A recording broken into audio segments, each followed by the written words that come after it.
Yeah, baby, I like it like that. I like it like that. I like it like that. Bwah, bwah, bwah, bwah. Welcome in, ladies and gentlemen, the Rob Brown Show on your radio. It's the Fan Upstate.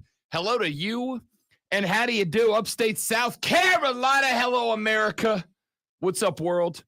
Great to be with you again. 4 more hours of fun and shenanigans underway starting right this very second. I am Rob Brown. The pleasure is, of course, mine. Spectacular to have you along for the ride. Across from me, on the other side of the metaphorical glass, the guy in charge of this and every radio program that you've ever enjoyed. He, of course, is the one that we call the Great One. Lonzo is here. What up? Yeah, boy. In the house, you know what I'm saying? Yeah. Word.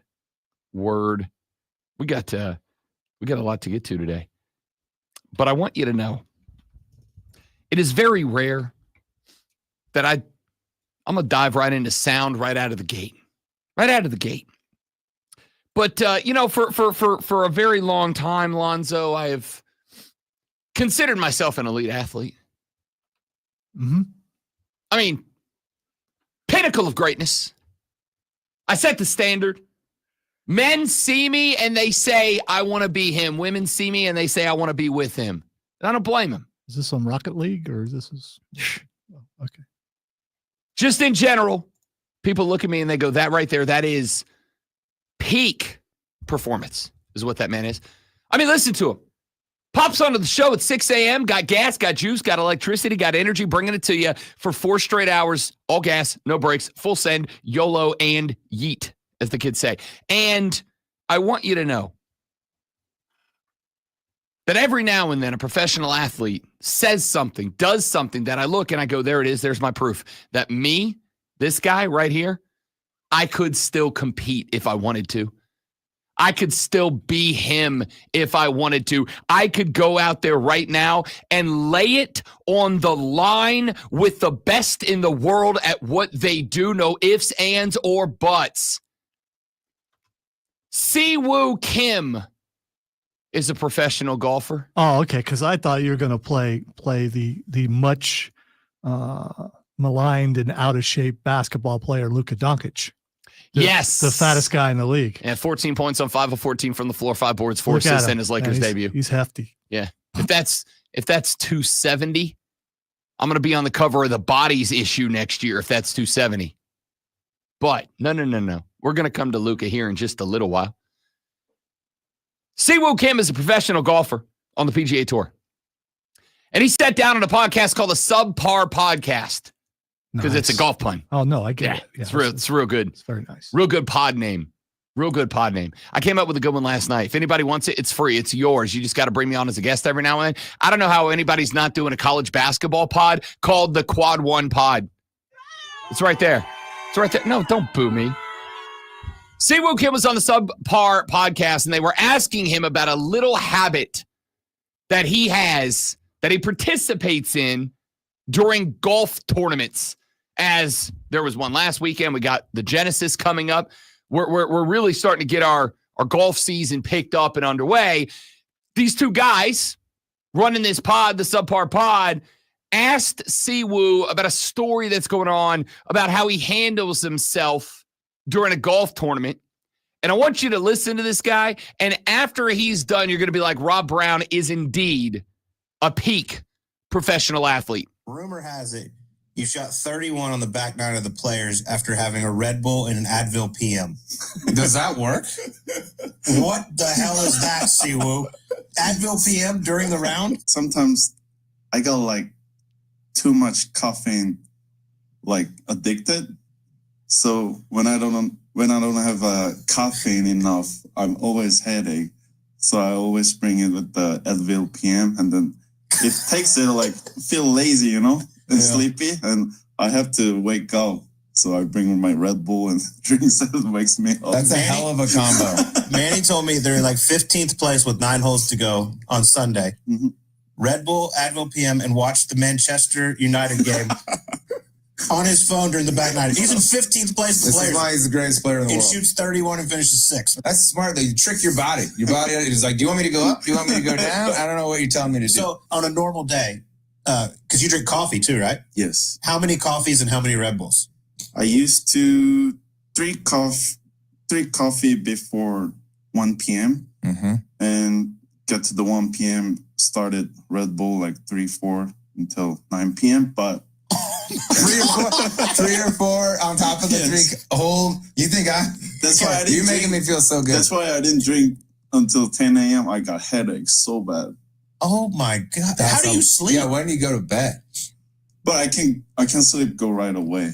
Really? Yeah, that doesn't affect anything. But now I'm trying to get like 2 coffee, 2 Red Bull a day. Yeah, tone it back a little. Yeah, really cut it back. Couple Advil. There's only 1,000 milligrams of caffeine.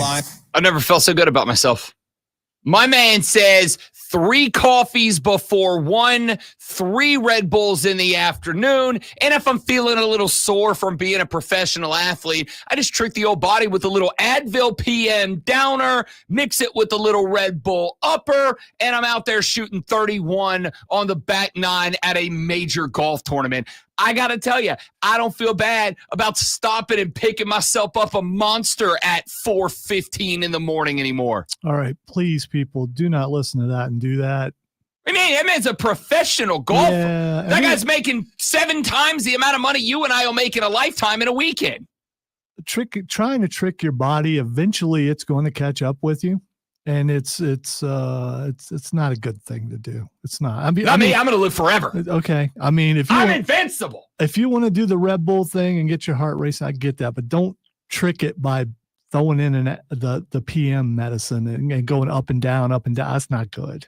Man's like, I got to get up for the back 9, but I can't get too up for the back 9. I got to get a little up for the back 9. So instead of just doing like half a Red Bull, I'm going to go 3 Red Bulls, but then I'll scale it back with some Tylenol PM on the way down. I don't know if you noticed there, but he said he was addicted to caffeine and he's trying to do his best to slowly pull it back. Yeah, my man said it's not good. He's rolling it back to just 2 coffees in the morning and 2 Red Bulls at night with his Tylenol PM. Well, when you're fooling your body by making it go up and down, if you go cold turkey, you might just keel over. So you gotta bring it back a little bit at a time. I had a discussion yesterday because back during the wedding preparation phase leading up to last September, which was 6 years ago, back during the wedding preparation phase, when I was for like a 9-month period of time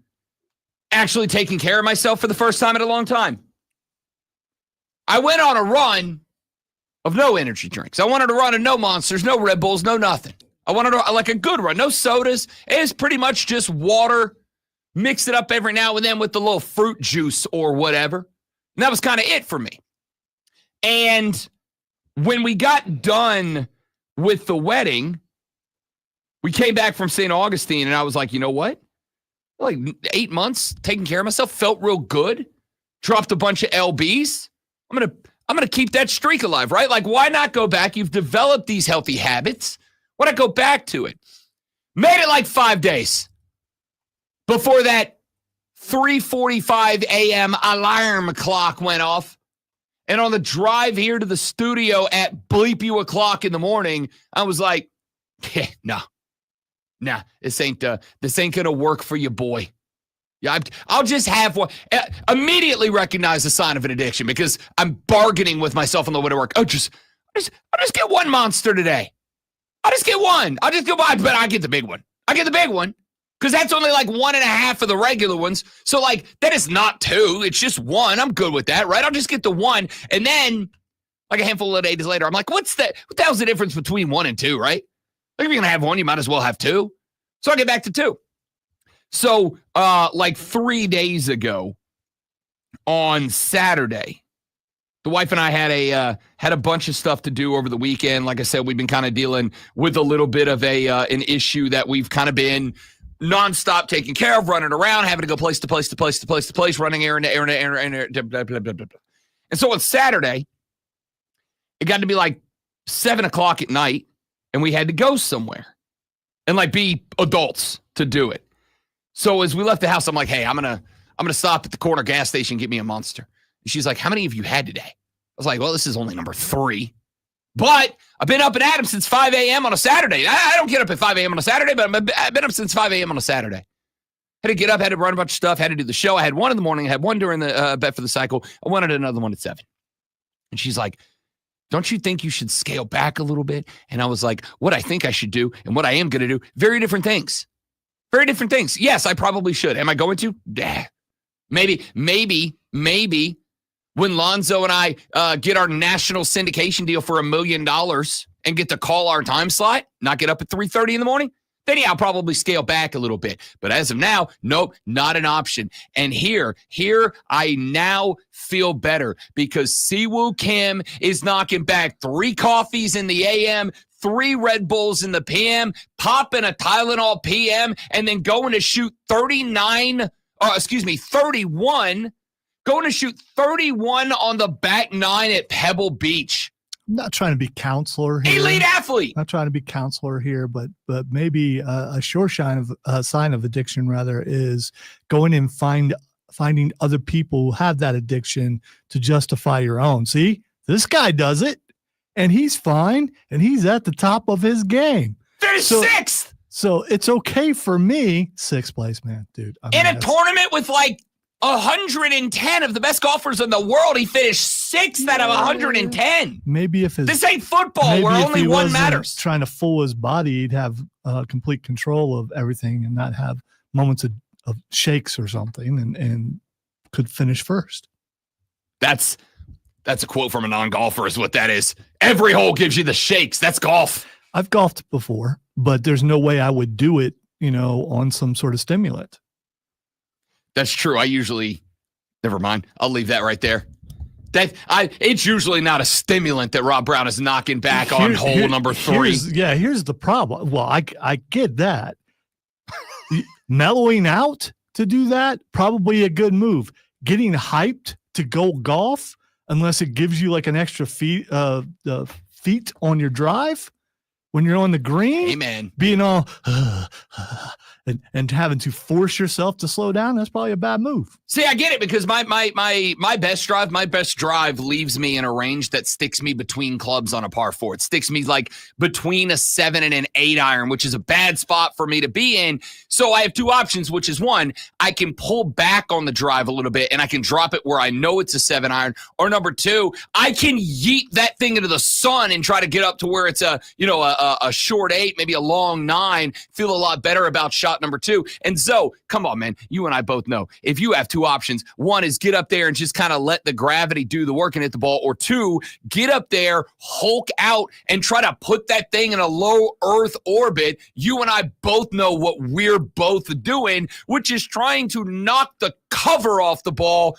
3 Red Bulls after lunch. Go ahead, kids. There's nothing wrong with that. Of course. I, hit it as hard as I could and try not to fall down. Right. Because I've put all the weight that I could possibly muster behind the swing just to get that extra. Exactly. If you guys have never seen Lonzo bowl, Lonzo throws the bowling ball like it owes him money. All right. Lonzo doesn't try to knock the pins over. He tries to make them explode. I hear them scream. Yeah. I want them to feel my pain. He wants to hear the lamentations of the women of the bowling pins. All right. That's how we roll. There's nothing better than the pins coming out onto the lane because Lonzo you hit them takes so hard. Great pride in somebody having to go call a manager because 3 of the pins ricocheted back into the lane. All right. I've seen it happen. The point here is I'm an elite caliber athlete, me and Siwoo Kim at the top of our bleeping games right now. Yeah. Don't put the MPH up on the board when you're bowling, because I'm going to try to see how fast I can throw that. Yeah, nobody cares about the score anymore. Nobody cares about the score. Now it's who can whip that thing through the radar gun at the highest rate. Except for Diesel, man. He's Mr. Perfectionist.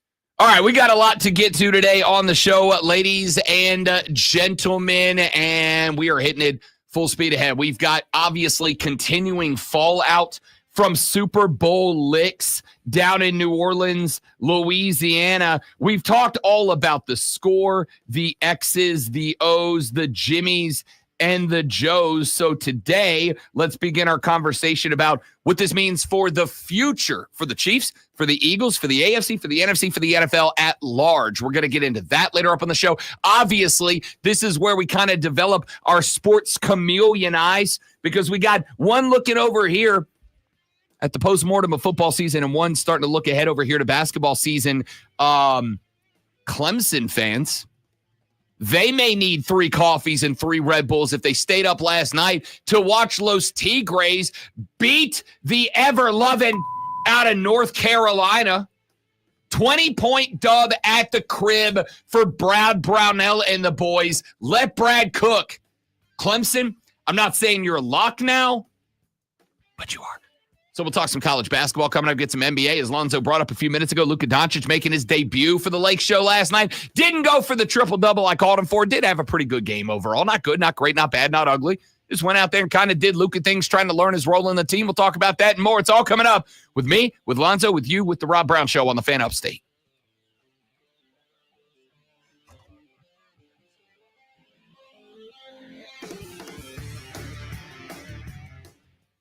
I got a response to an email that I sent a week ago from the PR squad, PR team. That's what I'm looking for.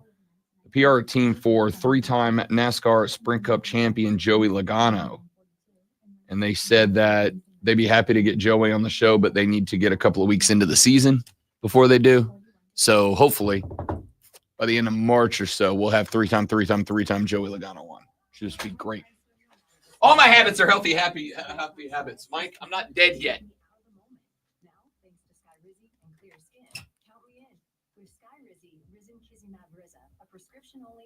I mean, if you look at all the weight that I put on, maybe I'm not the guy to be talking about that stuff, but I've had some major circumstances as to why.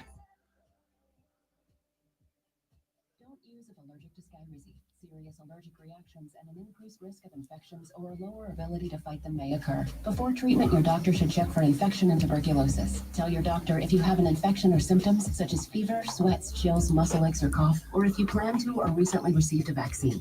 Thanks to Skyrizi, there's nothing on my skin, and that means everything. Ask your doctor today about Skyrizi, the #1 dermatologist-prescribed biologic in psoriasis, and visit skyrizi.com or call 1-866-SKYRIZI to learn more. Sponsored by Audible. Tap into your well-being with Audible audiobooks, podcasts, and originals. Expand your life with expert insight and motivation for better health, habits, relationships, finance, and more. Start listening free when you sign up for a 30-day trial at audible.com. Slam dunk in Vegas with the Fan Upstate. Just download the free Odyssey app, log in, and listen to the Fan Upstate for at least 1 hour a day to enter. One lucky winner scores round-trip airfare and accommodations for 4 in Las Vegas. Plus $20,000. Enjoy the first 2 rounds of the College Basketball Championship. Stay at the Circa Resort and Casino, Las Vegas's premium sports viewing destination, and visit the biggest March Hoops party at Stadium Swim. Good luck in this national contest. Listen to the Fan Upstate on the Odyssey app. Text or call. One number does it all. 844-636-663. That's 844.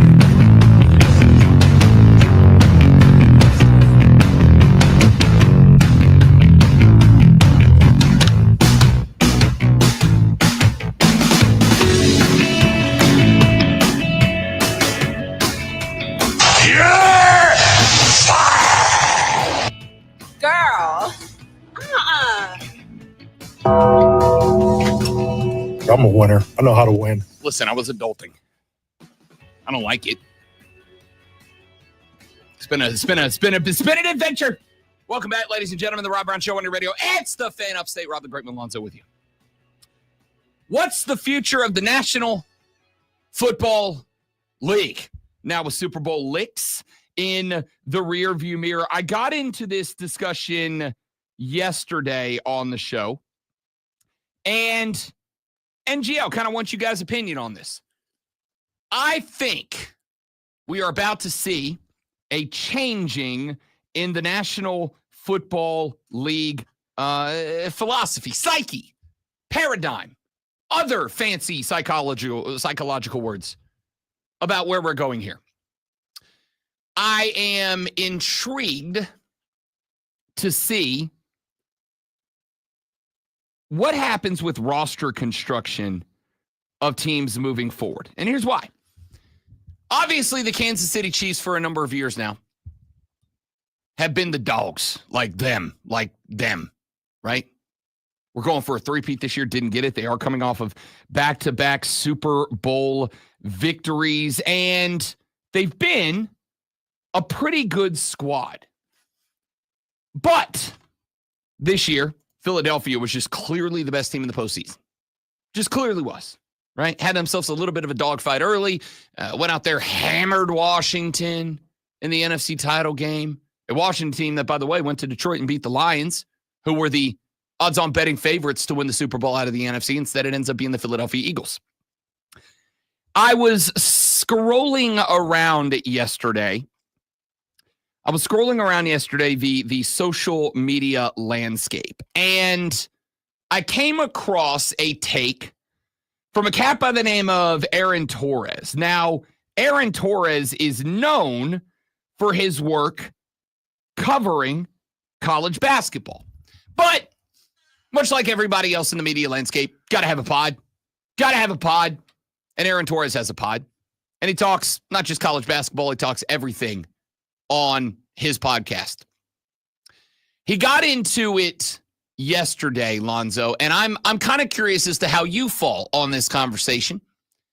Aaron Torres says he thinks he saw something in the AFC that he wonders what it's going to look like next year. I think the AFC got a little bit exposed these playoffs. I think the AFC has some incredible quarterbacks. Hall of Fame type guys. I don't think they have incredible teams. Go back to the AFC Championship game. Buffalo has big gaping holes on that team. Their defensive line isn't very good. The O-line couldn't pick up a yard. They really don't have a number one receiver with Stephon Diggs gone. And did it matter in the in the regular season? No. Kansas City, they have a very good quarterback. They have a Hall of Fame head coach. They're not a great team. The O-line got beat up. The running backs are non-existent. They basically don't have a wide receiver that really scares you. They probably should have 5-6 losses. They found a way to keep winning games. Good for them. But it bit them in the butt when they faced the best team that they have faced all year.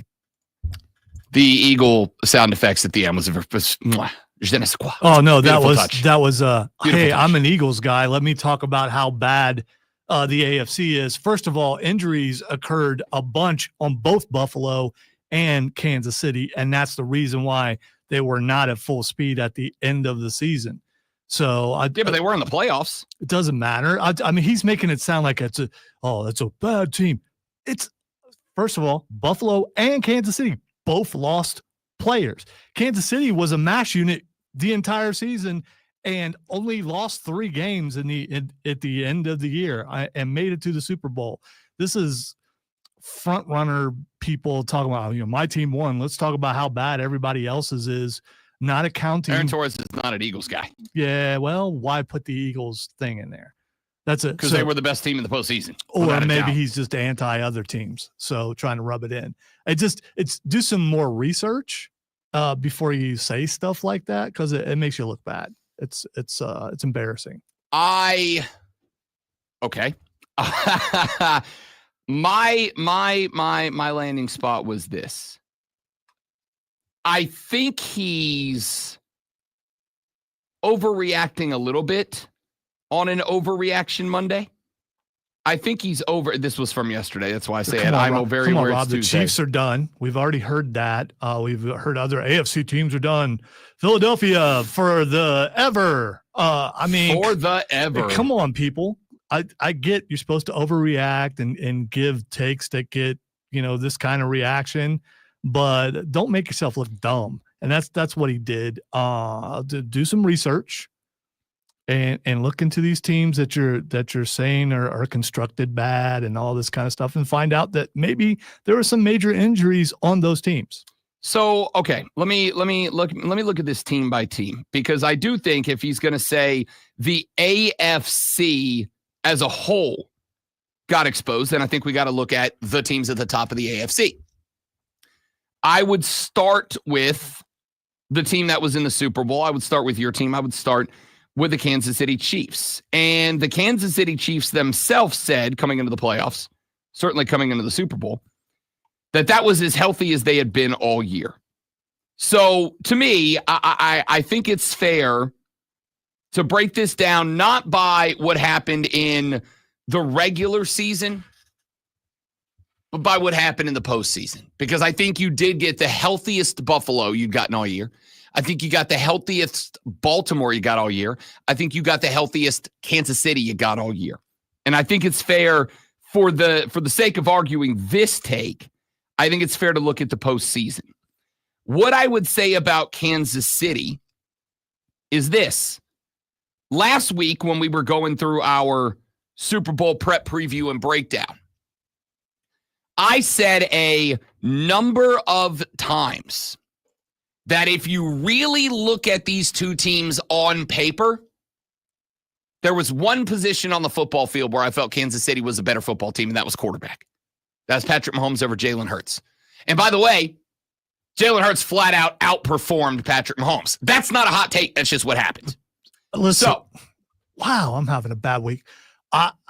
7 out of the last 10 Super Bowls, the AFC has won.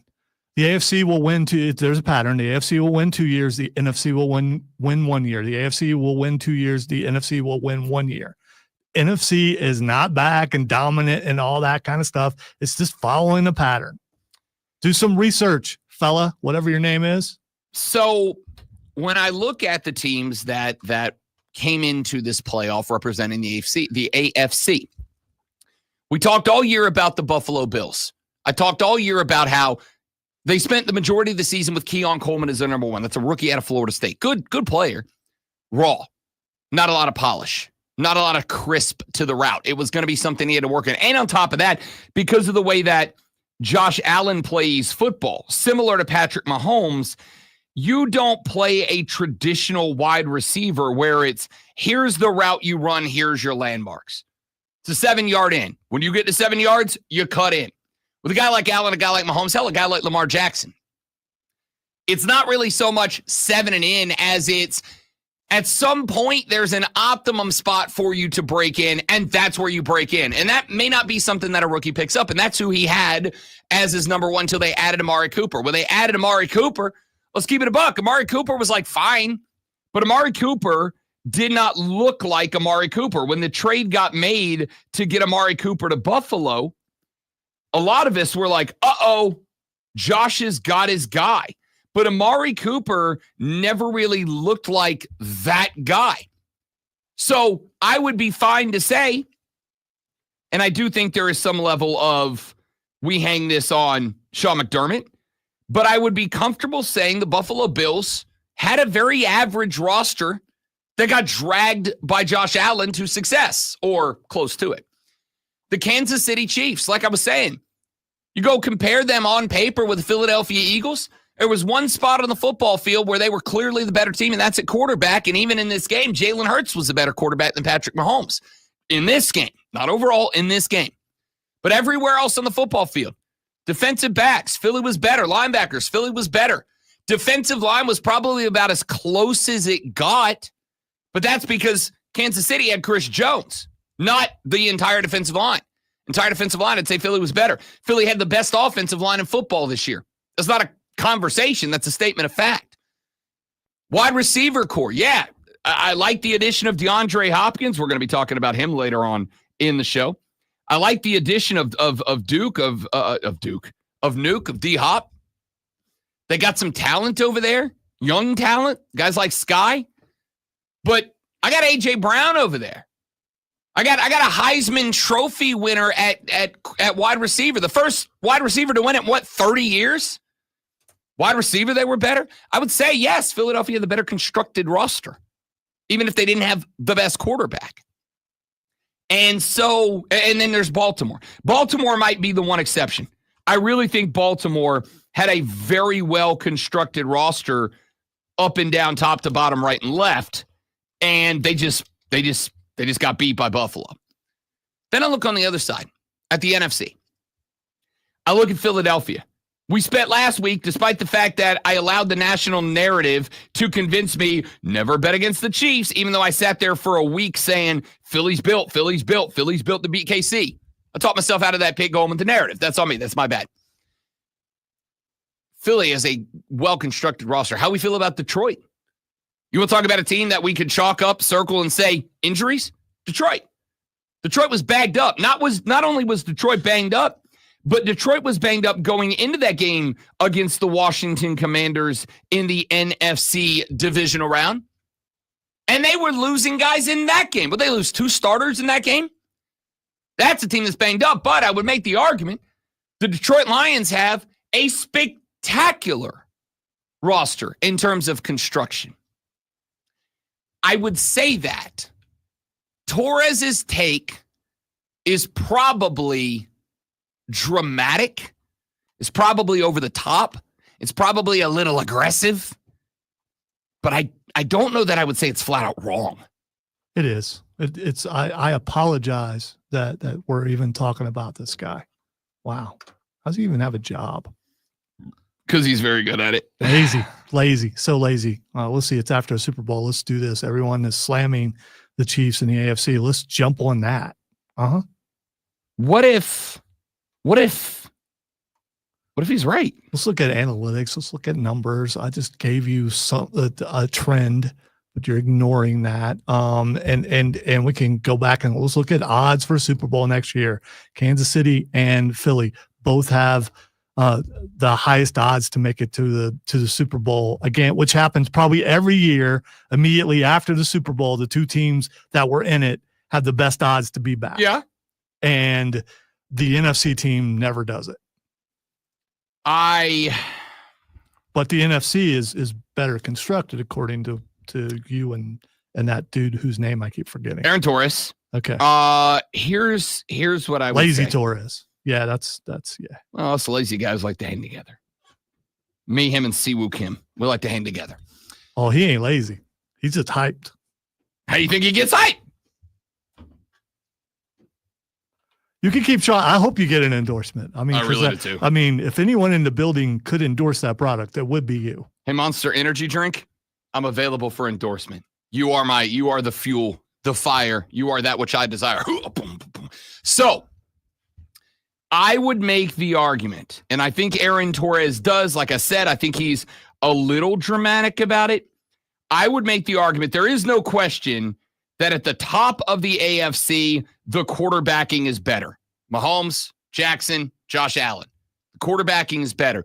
Over at the top of the NFC, Jaden Daniels, who I'm ready to say I think is going to enter that conversation, but I also think, as Lonzo said a couple of weeks ago when we had this discussion, or I guess I should say a couple of days ago when we had this discussion post the NFL honors, I think I got to wait for year 2 before I say that, right? If that dude's putting up same numbers, same performances in year 2, we're 7-8 weeks in, and he's still producing, then I think we can go, okay, he's in that discussion with Joe Burrow, another AFC quarterback.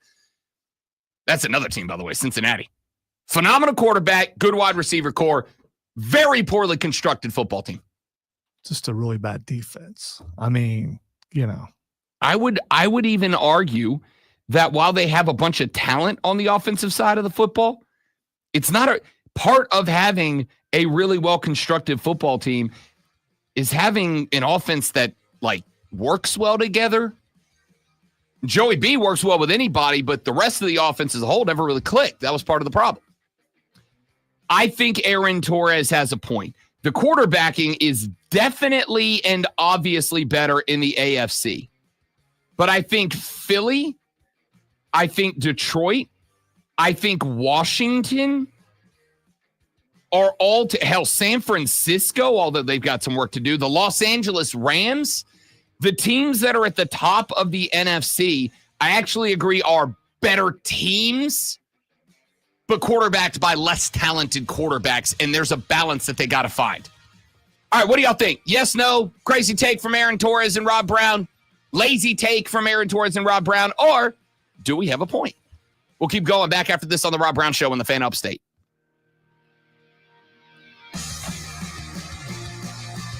Oh, I thought I was going to talk you down the guitar slide there. Thought I lined that up good. Yeah, it's all, the bed was over and it's supposed to play underneath the liner. So it would be obvious that you out-talk the bet if the liner is playing without music under it. All right. Good morning, Zach. Let's see. That's why I get mad that the Ravens crumble. On paper, they are the best team. I actually agree. On paper, I thought the Ravens were the best team in the AFC this year. Is it at the point where you're questioning John Harbaugh? No. They have a good regular season quarterback who can't get it done in the playoffs. Quit trying to stay away from blaming the person who's at blame, and that's Lamar. Wins and losses are not a quarterback stat. Whatever. It's his fault. Where's my damn flag? It's been his fault.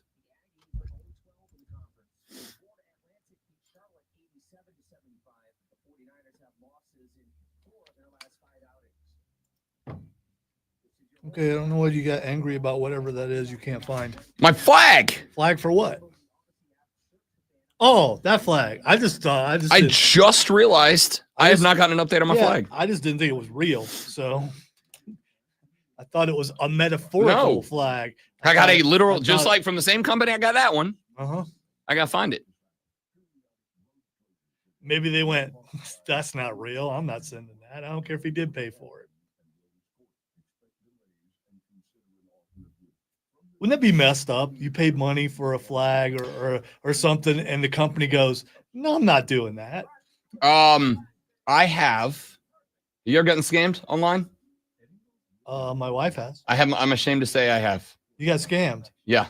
Oh, that sucks. Yes, I got scammed out of about $125 online. Wow. I'm embarrassed. This was like 3 years ago. I came across, and this is why I do not buy things straight from social media ads anymore. I go to a website, right, and verify it. I came across an ad from a company that made golf polos, but they made like theme patterns and designs and stuff, right? And I bought like $130 worth of shirts. I bought like 6 shirts, and they were like holiday shirts, right? So I could come in here and look like an idiot on the air. And I thought that I had done real good. And then I went and because I always do, I went and I like reviewed the website and tried to find reviews and like all that. And I did that and I found it. So I bought these shirts. I got real excited about them. And then I realized like 6 weeks later, they hadn't shown up. And when they didn't show up, I went and like double checked, couldn't get in touch with anybody from the company, couldn't find a number, whatever. I found out that the website that I went to review the site was a fake review site that was popped up by the site to scam people out. And they paid money to have this review site go to the top of search engines. Lost like $150. I was beyond embarrassed about it. So if I got scammed out of my flag, I'm gonna flip tables.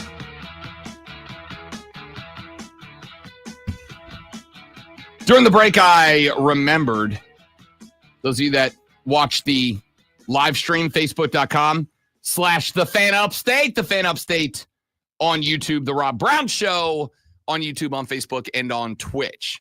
That back in, I think, early December, maybe. I think back in early December, Lonzo and I stumbled our way into what I think is our biggest, longest running sports philosophical debate. It was refreshed during the break on the live stream. Again, facebook.com/TheFanUpstate, The Fan Upstate on YouTube, The Rob Brown Show on Facebook, YouTube, and Twitch.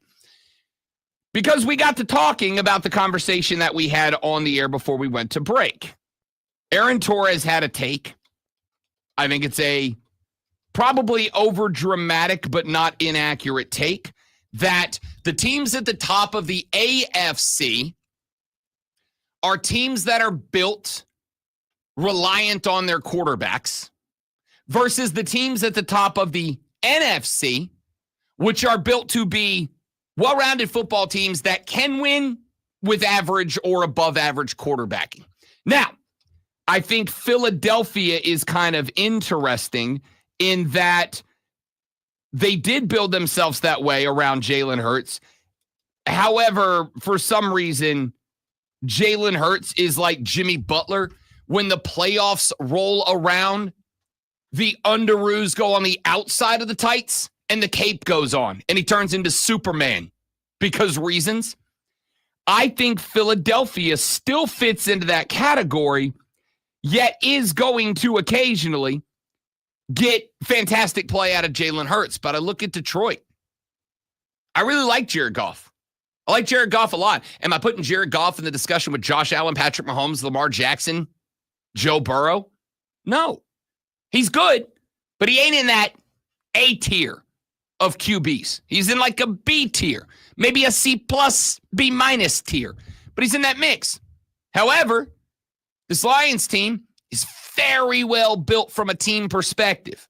And so Jared Goff can go out there and be an above average quarterback, and the Lions can be really good around him.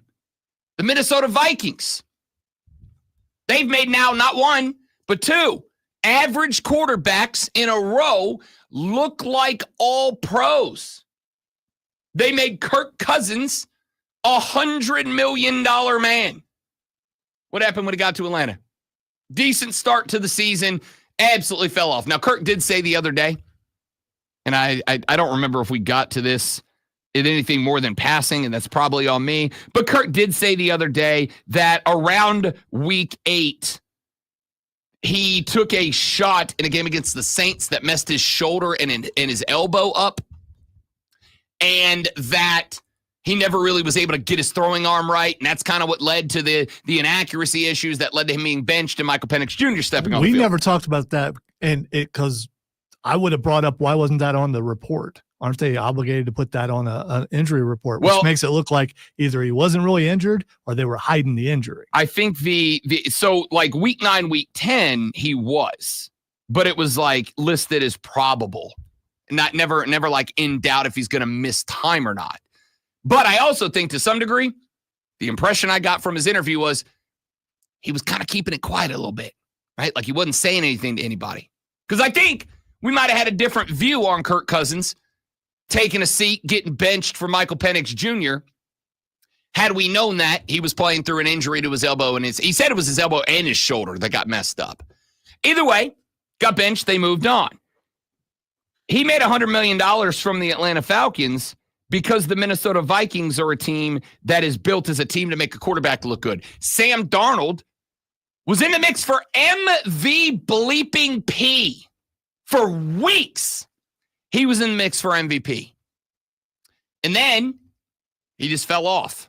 Once they started going up against the best teams in the NFC, and when I say best teams, I'm talking the Detroits and the Phillies, all of a sudden they're getting worked, right? Like they made, because of the roster construction, they made 2 mediocre quarterbacks look real good.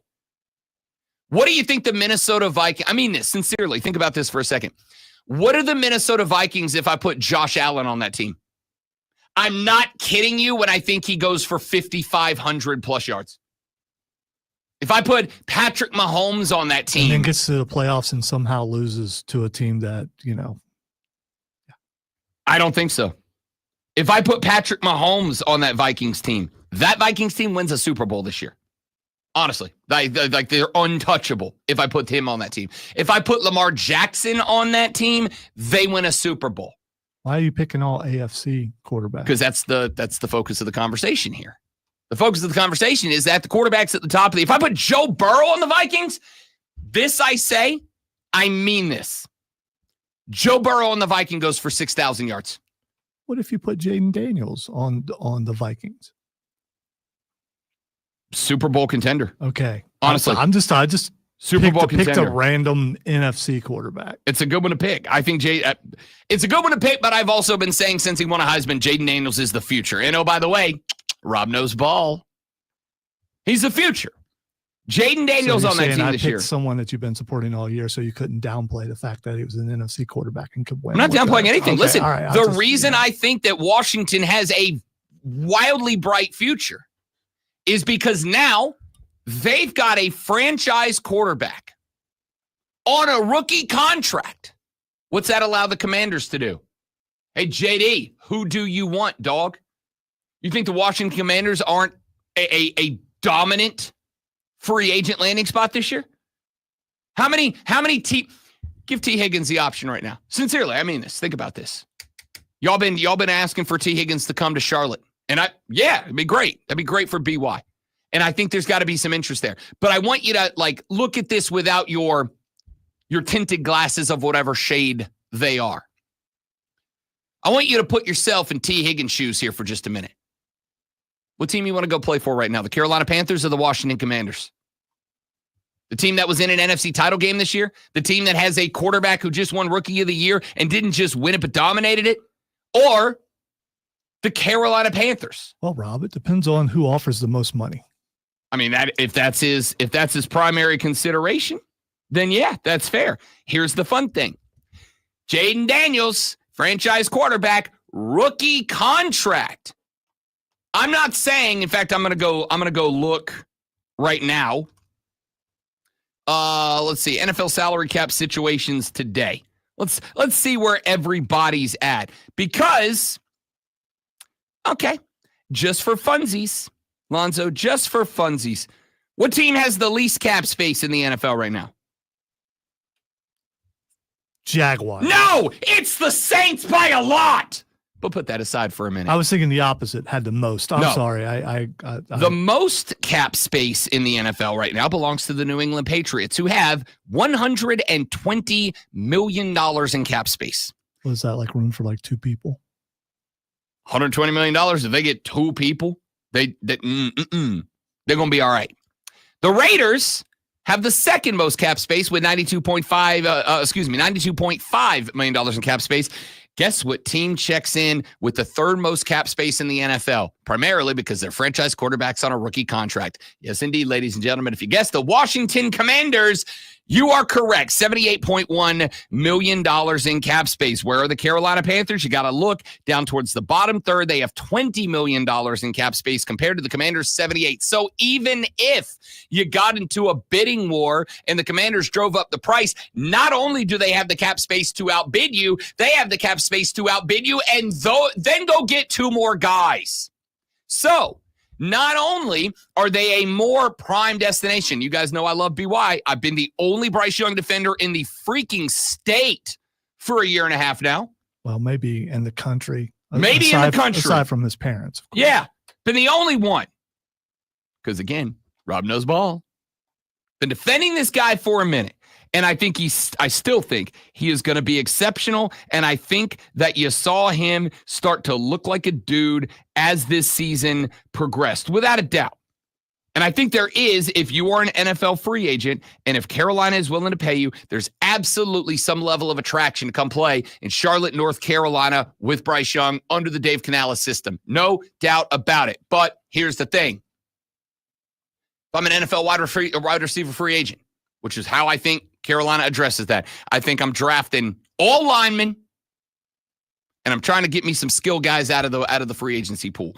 If I'm looking in the free agency market, if I'm a free agent who is out there, got my agent talking to people, trying to figure out where I'm going to play National Football League pigskin at next year, and he goes, "Hey, bud, the Carolina Panthers just called. They want to offer you $22 million a year for 2 years. The Commanders called. They want to offer you $20 million a year, but they want to give it to you for 4 years because they've got the room to make that kind of deal. And on top of that, other free agents X and Y are also got to sign off on there." The reality of this situation is that's a really compelling spot to be. Philly's in the same boat. 9 starters on rookie contracts. They have got lots of room available for them coming up next year. The Eagles sit about midway down the list. Actually, they're right there with Carolina in terms of cap space, but all of those 9 starters are back next year on rookie deals, which means this is an unrestricted $19 million in cap space for the Eagles. The point here is, to take it back to the conversation that we were having, if I'm looking at the teams that are at the top of the NFC, I'm going to say Philly, I'm going to say Detroit, I'm going to say Washington, I'm going to say Los Angeles, and then I look at the teams that are at the top of the AFC. We're going to say Baltimore, we're going to say Buffalo, we're going to say Kansas City, and we're going to say, even though I don't think they're there, Cincinnati. But that's on Joey B. That's just to get him in the mix. I'm looking at Jalen Hurts, Jared Goff, Jaden Daniels, and Matt Stafford versus Lamar Jackson, Josh Allen, Patrick Mahomes, and Joe Burrow. Obvious, definitive edge in quarterback talent to the AFC. Nobody's disputing that, right? Jackson, Allen, Holmes, Burrow versus Goff, Hurts, Daniels, Stafford. Obvious advantage. I could have looked this up, but I didn't. But, I mean, how many MVPs of the league have come from the AFC in the last decade? I don't know off the top of my head. But I would also make the argument that, and I don't mean to reject that as an argument because obviously historical setup matters in this, but in 2025, I'm not worried about who won the 2017 MVP. Unless it was Patrick Mahomes, and I still am. A lot of people were upset about who won the MVP. Not me. But that's another discussion. Point here is, I think Aaron Torres has a point. I think the AFC over the past couple of years has built around Hall of Fame caliber quarterbacks. All four guys on this list could be Hall of Famers. I think Josh Allen's going to have to get a ring. And even if he does it, he's going to be in that Dan Marino category. And I think Torres, you said, was his name. Yes. I think Awful Announcing already has that take marked so they can come back to it later. I don't think so. Because I agree with the take. So if he gets cold takes exposed, then I'm getting cold takes exposed. Oh, get ready. I am. I live ready. I stay ready. I don't get hype. I stay hype. I'm looking at the AFC having four teams that are quarterbacked by potential future Hall of Famers. I look at the NFC being quarterbacked by four guys that are pretty good. Three guys that are pretty good, and Jaden Daniels, who is going to be a Hall of Famer, I think. We'll see. I think that alone proves Torres' theory that the AFC has great quarterbacks that are all in with good teams around them, and the NFC has good quarterbacks with great roster construction around them. And we're going to see which of those two philosophies next year wins out. Philly runs it back again. I think the league changes in response to that. I think we may have found the roof for quarterback salaries. I'm following the pattern, and according to the pattern, the AFC will win next year. Sure, but if they don't, if Philly runs it back, if Philly sets themselves up for a three-peat, then I think at that point, the league goes, maybe we stop annually making the next quarterback to sign the highest paid NFL player of all time, and maybe we start shifting that money over. Because, speaking of which, why aren't they calling Philly a dynasty? Because they've won one Super Bowl. No, they've won two. They've won one Super Bowl. They lost to you 2 years ago. They won this one. Right, that's two Super Bowls. Right, they've won one Super Bowl. They have played in two in 3 years. They have won one of them. Do they want to? Whatever. Point is, I don't think they're dynastic yet. You don't remember Jason Kelsey after they won? Oh yeah, when was outfit? That's not this Philadelphia Eagles though. Okay, so you're saying that the majority of the players from that team are not on this team, including the offensive line. I mean, Jason Kelsey was the offensive line. No, he wasn't. I think that when we look at when I look at the Eagles, this is just me. When I look at the Eagles, who won it, by the way, in 2017. All right, it wasn't last year; it was 7 years ago.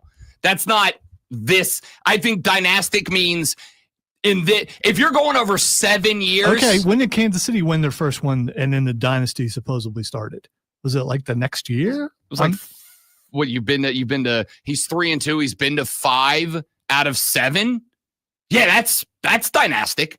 Right. Winning 3, going to 5 out of 7. So that would have been 2018. The Eagles have gone to 3. But if it would have been 2017, it wouldn't count as it. But since it was 2018, what have the Eagles been since 2017? Have they been just a dominant whirlwind since 2017? No, they faded into obscurity for a couple of years before they resurrected 2 years ago, got smoked, and then won this one. No, now if the Eagles win it next year, then I think the dynasty countdown begins. You and Torres act like it's a foregone conclusion. I ain't acting like it. I've said multiple times, if Philly wins it again next year, if they win it again next year, then I think the entire philosophy of the NFL changes. But if Mahomes wins it next year, then maybe not. I just think it's an interesting situation. Well, Mahomes, I also think Mahomes won't win it. The team will win it because, winning is not a quarterback's. That is correct. Stat, which is why the better team won it this year. The team with the better offensive line won it this year.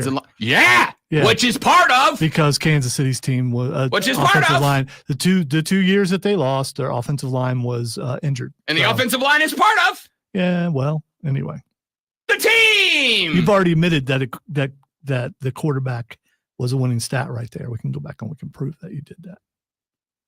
Team stat, Sports Flush. Go drink another Monster. That was a scary laugh. The Clemson Tigers remain undefeated against teams from Tobacco Road after a 20-point 85-65 win over North Carolina at home last night. The Tigers were led by 22 from big man Victor Larkin, who went 4 or 5 from deep and another 19 from Chase Hunter. The Tigers shot 50% from the floor and 48% from range while holding the Tar Heels to just 4 of 19 from deep.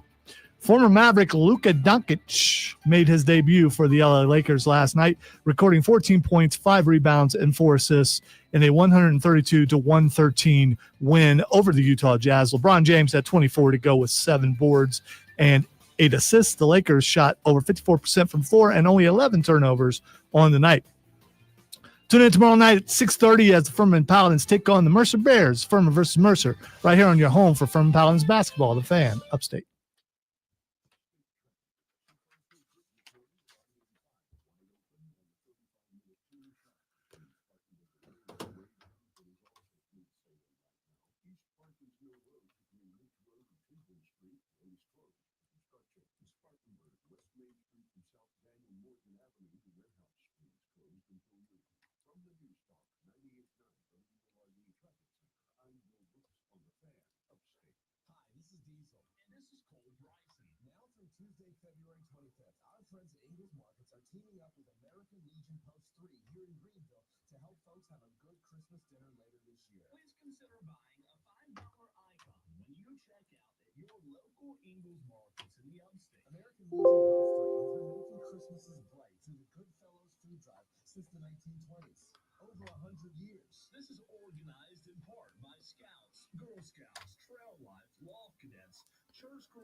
Kane, I've been rooting for Detroit. I mean, I have a friend who's a big-time Lions fan, wanting to see them win for him. But what if this is it? What if this is as far as they can get because of injuries and other things? Is Dan Campbell a success?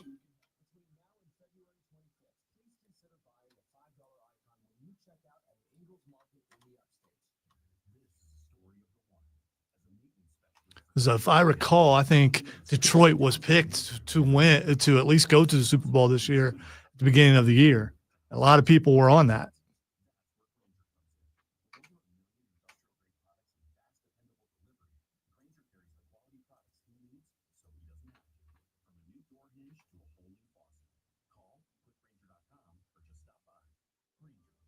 No, I know. No, I get it. I get it record-wise. He's a success. I love him. I think he's awesome. But if he doesn't get Detroit to the Super Bowl, is he a success? As a fan, I want to know what you think. Doesn't matter what anyone else thinks, but as a fan, do you consider him successful if he never gets them to the Super Bowl? Because all the hype and everything, and they've lived up to it, but they had a bunch of injuries that cost them a lot. And I do, if I recall, everyone was picking them to be contending for the Super Bowl, and it didn't happen.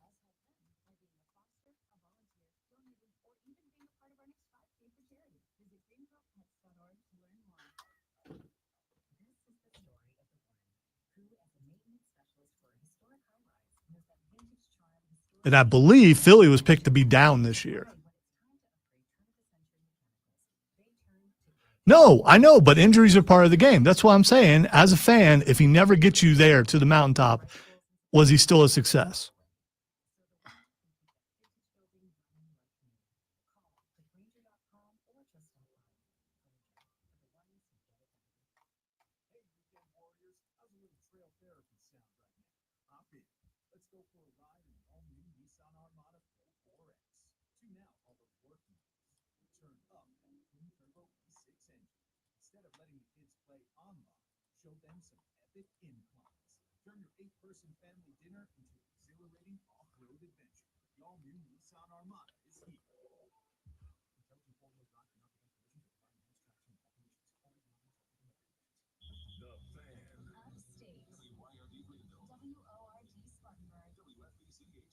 Cool. That's all I wanted to know.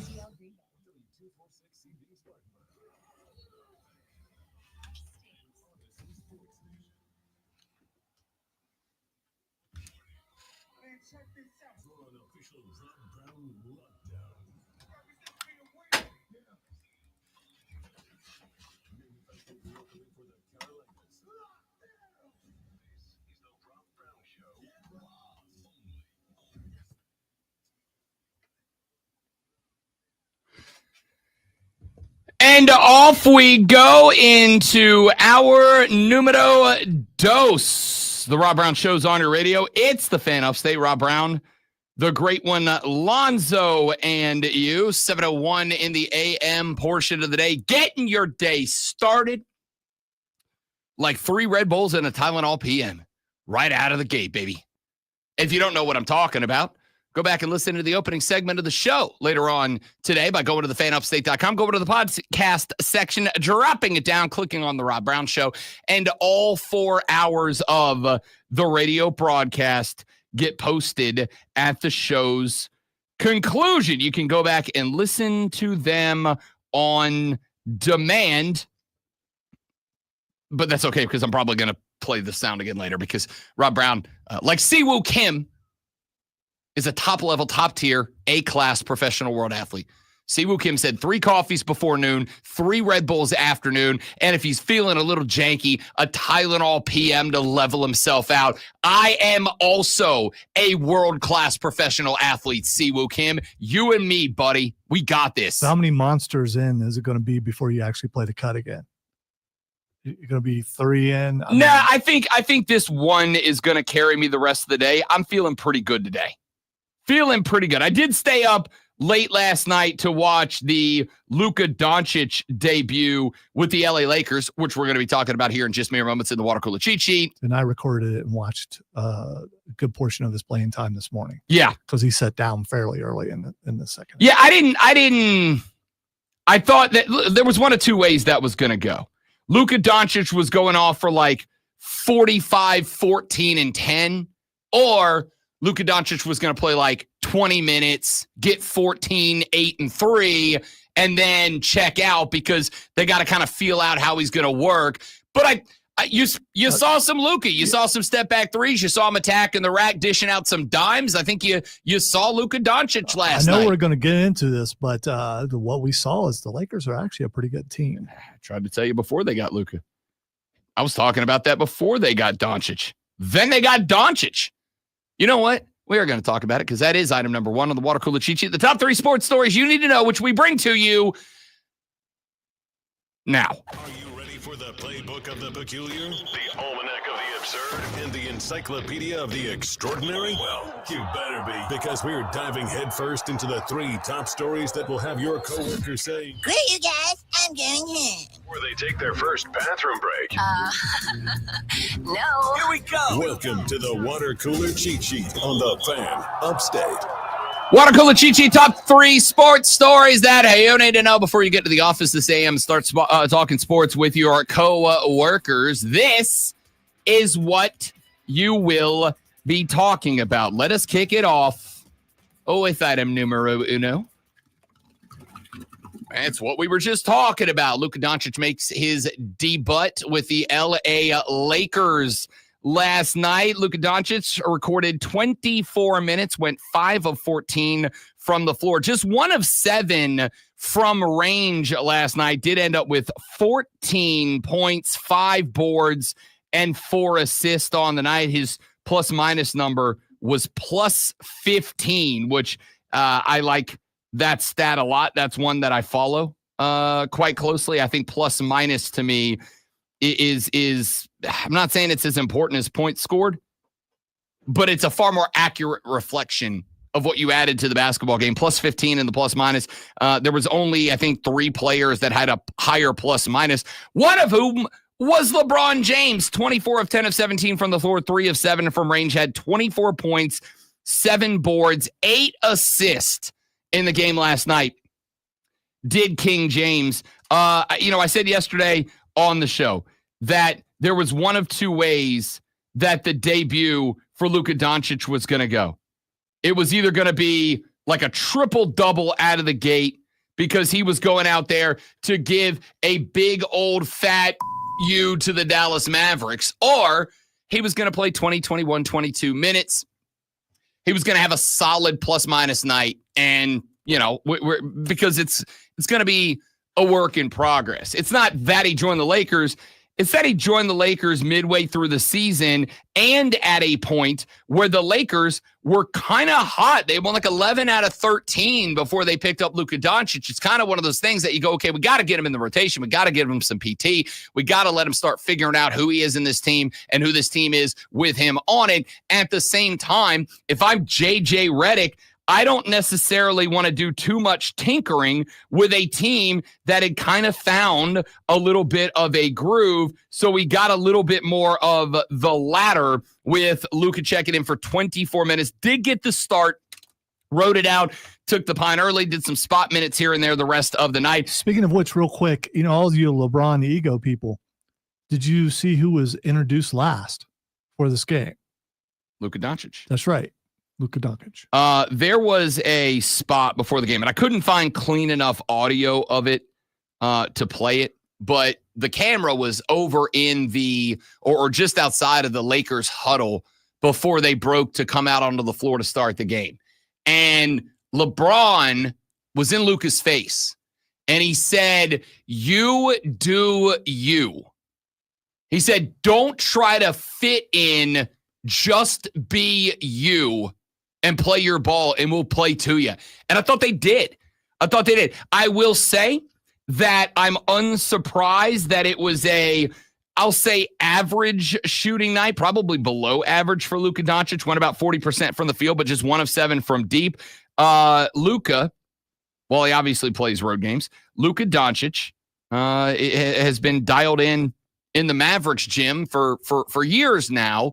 Of course, it's going to take him a couple of minutes to get used to the cryptobro.com, whatever it's called, arena nowadays. Luka's not a guy that's going to go 1 of 7 from range very often. This dude's going to pick that number up just a little bit. His stats would have been better if they weren't blowing Utah out and he said down. There's also that. Not a great shooting night. Not a bad D-butt for Luka Doncic. 14 points, 24 LeBron, 21 for Rui Hachimura on 8 of 14 from the floor, 22 for Austin Reeves, which I love. As a heads up, Dalton Connect, Cam Reddish, the 2 players that were sent or were supposed to be sent to Charlotte in return for Mark Williams, did not play last night for the LA Lakers, which brings us to item number 2.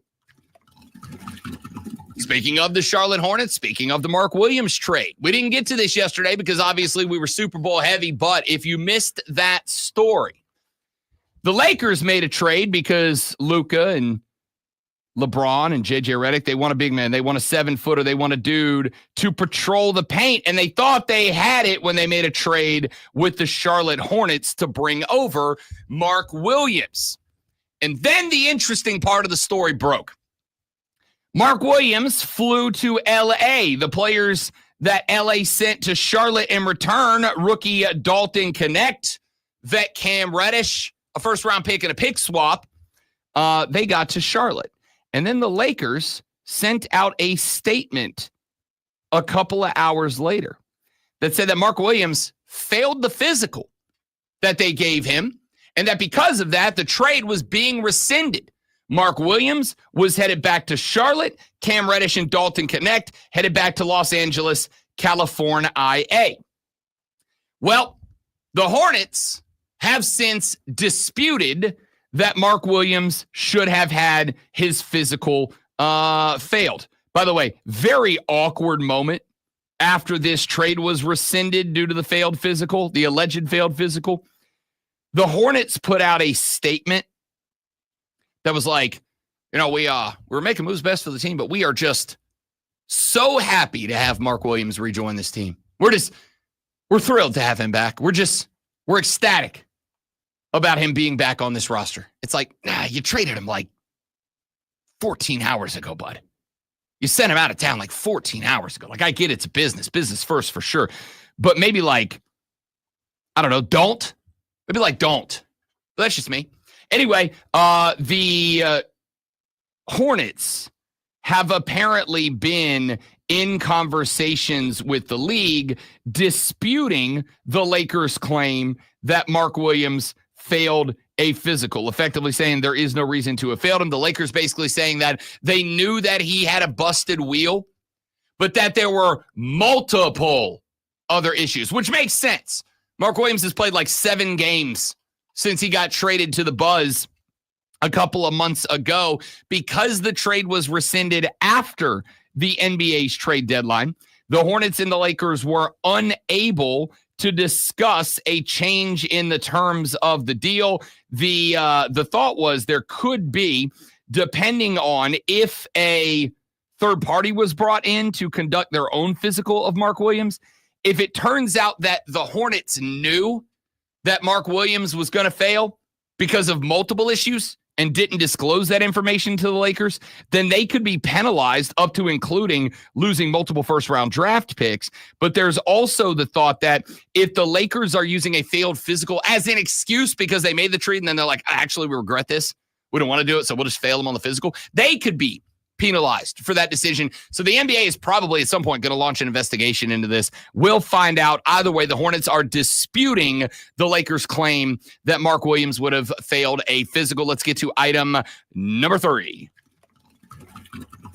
This Clemson Tiger basketball team might be for real. They might be for real. 20-5, 12-2 conference after they knock off the North Carolina Tar Heels last night. 85-65 is your final. RJ Davis and the Heels come a call into Little John, and Clemson sends them back up to Tobacco Road with the L. Victor Lycan was spectacular in this game. 9 of 16, 4 of 5 from behind the arc. This man is a 6'11" big man, 4 of 5 from behind the arc. He had like 9 points in the opening 10 minutes of play.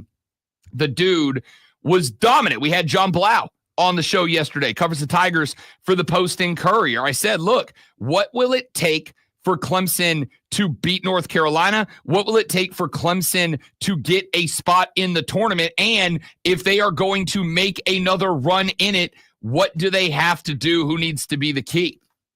And he said, Victor. Victor's got to be the guy. Victor's got to own the paint. He's got to own the glass. He's got to create rebounds, and he's got to get the ball moving. He said him paired up with the Chef and Shefflin. If those guys can get that rebound number up, then this team has a chance to be very good. John Blau said on the show yesterday, if Clemson plays its best basketball after the dub over Duke, he was convinced that this Clemson team, if they're playing their best hoops, can beat anybody in the country. And I'm not going to lie, I was kind of like, all right, this is a good one over Duke. And that's why I asked him. I said, look, does this win say more about Clemson being good, or does it say more about Duke maybe had an off night? It is college basketball. Off nights happen. And John said it's absolutely a possibility that this was just an off night for Cooper Flagg and the Duke Blue Devils. But Duke hasn't had a ton of off nights. Number 2 team in the country. They haven't had a ton of off nights. So if it was an off night, it was a very rare off night. He said, I think it's more along the lines of Clemson can compete with anybody. But he said what I said. which was I will feel better about the Duke win. I will feel the Duke win validated if North Carolina comes out, or if Clemson comes out and beats North Carolina. They beat North Carolina. They worked North Carolina last night. I'm not saying that win went ahead and locked the Clemson Tigers into a tournament spot, but I think it did. I think it did, and I think it could be as a single-digit seed. I think this team could be checking in as probably like a 7 seed, somewhere in the middle of a bracket. I think they give themselves a chance, and I'm interested to see where they go from here. Dabo was at the game. The vibes were very high last night. The Graham Neff, the AD at Clemson, changed his profile picture on Twitter to a picture of a young college Brad Brownell. Dabo was there with a poster of that same picture that said, "Let Brad cook." They are in. The vibes are high around this program, and I think that has been reflected out onto the basketball court. Good win last night. Victor was balling in the middle. It allowed Ann Scheffler to just kind of be the hustle monster that he is. He ended up with just 5 points, but he had 10 boards, 3 assists, and a steal in this one. You got 19 out of Chase Hunter, 16 out of Jaden Zachary as your starters last night. The only concern I have right now is the bench. You got 17 off the bench, 9 for Wiggins, 4 for Foster, 4 for Highbreeder. You did have like 8 players come off the bench for Clemson last night. A lot of that, obviously, because you were working North Carolina down the stretch, but you were working North Carolina down the stretch. Now, you got to string a couple more of these together. Here's the good news. Nobody really that difficult left on the schedule for Clemson. I think you run out. I think you run the table. I think you're in contention with Duke to win the Atlantic Coast Conference, but you are definitely going dancing, barring catastrophe down the stretch. Come back here in just a minute. Who from the 2024-25 NFL season do we owe flowers to? Do we owe apologies to? And who maybe deserves a little bit more turned up on the hot seat underneath them? Let's discuss and debate next. Rob Alonso, you, the Rob Brown Show, the Fan Upstate.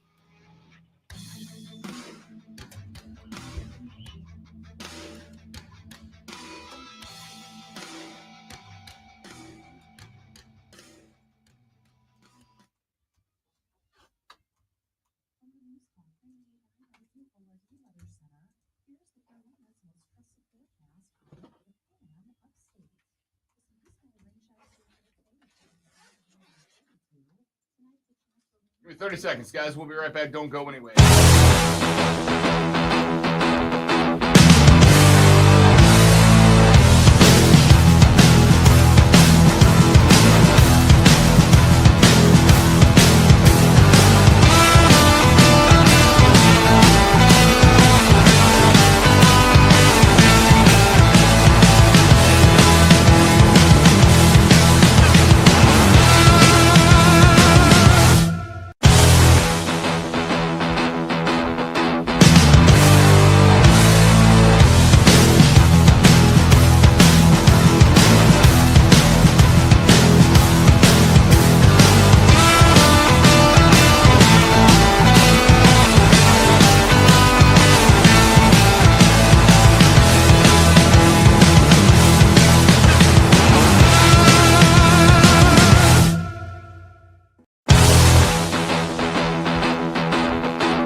Thanks for hanging out, dudes.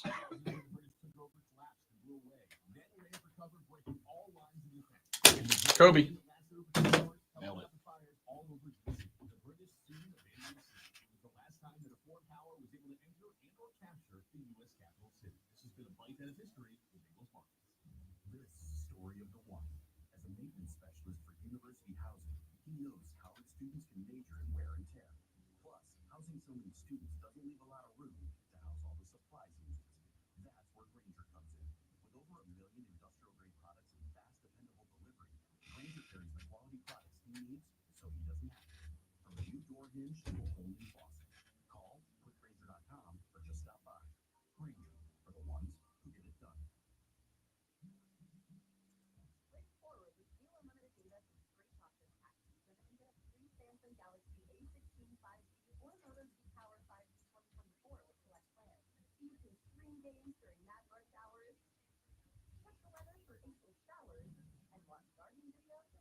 Sponsored by SC Education Lottery. The South Carolina Education Lottery encourages all of their players to learn about your play before you pay. To learn how the odds work, common lottery myths, and the signs of problem gambling, check out sceducationlottery.com/betteryou. Playing the lottery for fun is a win for education.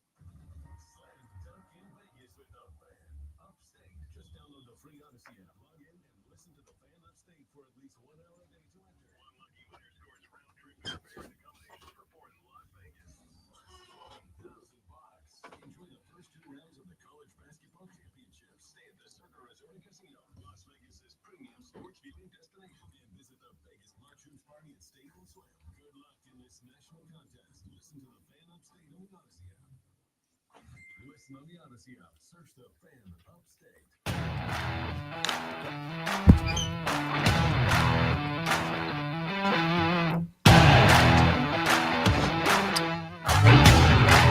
The Rob Brown Show back on your radio. Rob Lonzo and you. I want to hand out some flowers for the 2024 NFL season. I also want to hand out some apologies for the 2024 season. As you guys who have listened to the show for any length of time know, I do believe that accountability and responsibility for those of us that have the privilege and the honor of speaking into a microphone for money is important.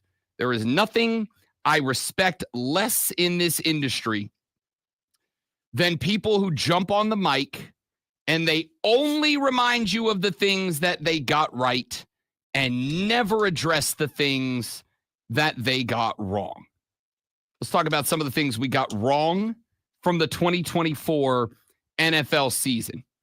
I'm going to start with 2 from the Philadelphia Eagles. I owe an apology note and I owe flowers to Nick Sirianni. I wanted that cat. Well, I don't care. I'm not an Eagles fan. As an analyst, I thought that Nick Sirianni, after the collapse that the Eagles suffered down the stretch last year, I thought that cat should have been let go. I said going into that offseason that there were 2 coaches this year from good teams that I thought those teams should have moved on from. Nick Sirianni was one of them. Sean McDermott of the Bills was the other. One of those 2 guys I still feel that way about, and it ain't Nick Sirianni. At the end of last year's run, I took a run at Nick Sirianni because when the Eagles finished out their season with an L to a very mediocre Dallas team, Nick Sirianni went to his post-game press conference. And by the way, I do still fault him for this. I still think this was a bad move. But you may remember, went to the post-game press conference, and he brought his very small child daughter to sit on his lap while he did the presser. And I took a little bit of heat because I said, I'm going to tell you straight up, I don't care. I'd have still asked him the hard questions. Nick, why on your watch did this team have arguably the most disappointing end to a football season, maybe of any good team ever? Nick, why do you feel like after this collapse, you deserve to keep your job? If you'd like to have your 4-year-old daughter answer these questions, I'm happy to take her opinion too, since you're using her as a human shield. You're so mean. This is work. Lonzo knows how I feel about people bringing their children to a place where adults work. I'm not a fan. This is for adults. So Okay? glad they don't bring the kids groups in for tours anymore. Look, if they're coming in to learn something because they want to work in this industry, there is not anybody better than Rob Brown. I got like 4 kids in high school and college from around here, friends of kids of friends and whatnot, that I actively mentor and give information and answer questions. And I'm happy to do that. If there's any high school or college kids out there right now that are interested in this industry, rob.brown@thefanupstate.com. Shoot me a message. I'm happy to talk with you. And I'll keep it a buck with you. I'll give you the ugly side of this industry to let you know what really to expect, as well as why this job's awesome.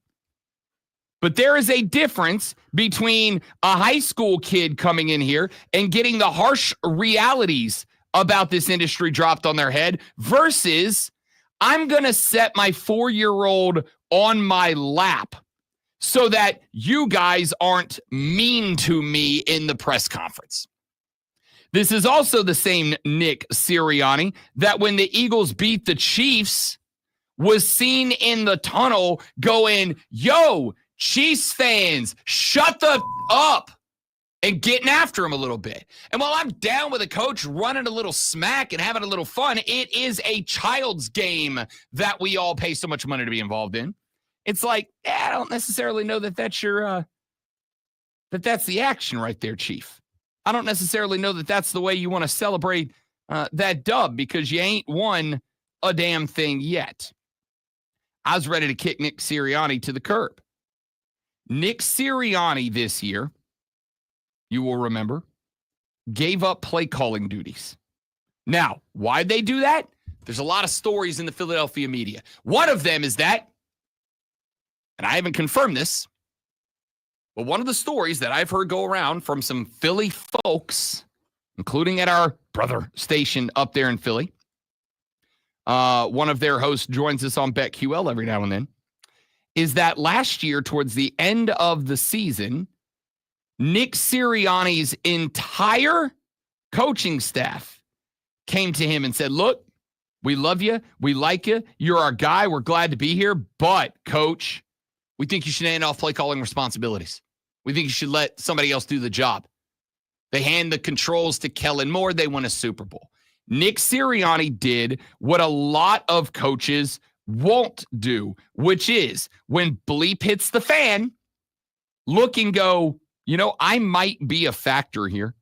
I might be a variable in this. So let me remove me as a variable and see what happens. Nick Sirianni, it turns out that while his demonstrative personality, I'll call it, maybe ain't for me, maybe it ain't for you, there is a reality I didn't consider. We have spent the year talking about guys like Andy Reid, talking about guys like Dan Campbell, talking about guys like Kevin O'Connell, guys who build a locker room culture that the team feeds off of. Some of them, like Dan Campbell, shape and reflect the culture of the city that they represent into the locker room. Others create something special and unique, disconnected from the city, but that the city can adapt. Kevin O'Connell in Minnesota. Philadelphia, Pennsylvania. As much as I dislike their fans because they're obnoxious, not arrogant, that's Cowboys fans. Philly fans are just obnoxious and over the top. Just go watch videos, social media videos after Philly wins in Philly. They're a pain. They, after the Super Bowl win on Sunday night, after Mayor, ESGSLEGLSAE, Eagles, said, hey, we don't want you climbing traffic lights. Well, Zoe, they didn't climb the traffic lights.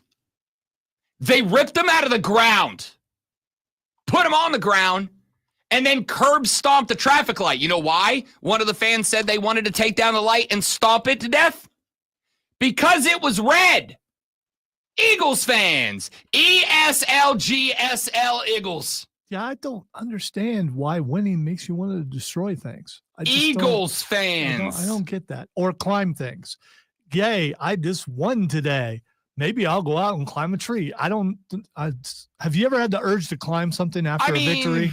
I can kind of understand the climbing thing when you're in a crowd. It's kind of that mob mentality of like everybody's having a good time and this is like a fun, unique way to stand out from that crowd. That's not mob mentality. That's, hey, look at me mentality. Yeah, it's part of the mob. No, the mob operates as a group. That's the individual in the group trying to say, hey, I'm better than the guys in the mob. Look at me up here. Fair enough. The point here is Eagles fans are obnoxious. But I'm going to say this.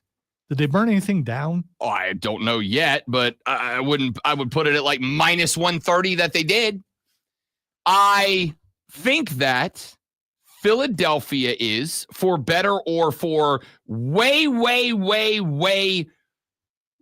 definitely worse. Philadelphia is one of the most emotional cities in America. Whether it's joy, like Jason Kelce putting on a circus outfit after the 2017 Super Bowl and going out there and screaming and barking and having the Philly fans join in with singing whatever song they were singing, or it's ripping light poles out of the ground on Sunday night. Philadelphia is one of the most emotional cities out there. So Nick Sirianni, and I miss this from the outside looking in, we have talked about coaches who build culture. Dan Campbell, Kevin O'Connell, Andy Reid, et cetera, et cetera. Nick Sirianni has built a culture in the Philadelphia Eagle locker room that is very reflective of the city of Philadelphia. It is gritty. It is tough. It is arrogant. It is obnoxious. It is hard-nosed, but it is very bonded. The city of brotherly love, a nickname that they're very proud of, and literally no one outside of Philadelphia accepts is real. I've been there. Very little love in Philly to anybody not from Philly, but to people from Philly, the love and brotherly love is the real deal. And so Nick Sirianni built this culture into the locker room that I think is very reflective of the Philadelphia environment, the Philadelphia community. And it worked for that football team. So this is one of those things that from the outside looking in coming into this year, when I, and a handful, not a ton, but a handful of other people were calling for Nick Sirianni to be outed as the head coach, I think a chunk of that is because I did not recognize and realize how well liked Nick Sirianni is by his team, by his management, by his coaching staff, and apparently by the city of Philadelphia. This is one of those times, like I have said for so many college football programs. Hell, Clemson. I've said it a million times. Everybody outside of Clemson, South Carolina, thinks Dabo's kind of hokey, kind of a yokel. Who the hell cares? Yeah, listening to the Kelce podcast a bunch. Jason, no longer with the team, could, say bad things about him, but he has glowed about him all this time. About what a good guy he is, about how much the team loves him and all that kind of stuff. So they love the guy. And at the end of last year, he was willing to step back from play calling responsibilities and say, hey, maybe I'm the problem. Maybe I'm a variable in the equation of last year's fall off. So he got out of the way, hands over the controls, just dials in on the culture, being a manager, being that CEO type head coach. And the Eagles were the best team in the postseason this year, hands down. They put up 55 points between the two championship games, NFC and Super Bowl. Nick Sirianni gets some damn flowers and an apology from me because I was ready to run him out of Philadelphia. This team loves him. That front office loves him. That staff loves him. That city loves him. And now he's a Super Bowl champion. Nick, that's my bad, dog. That's my bad. You got me. Here's your apology. Here's your flowers. Back after this on the Rob Brown Show in the Fan Upstate.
Drone's view of the upstate. A drone's view.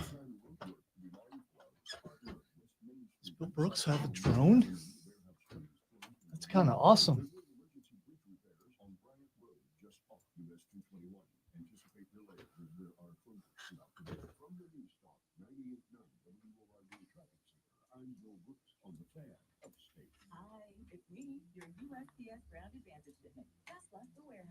Against the number Chelsea. Their own game is here. I've been telling people all season to believe in. Hey, that's Ryan Horvat from BetMGM tonight on the MGM network. O'Reilly.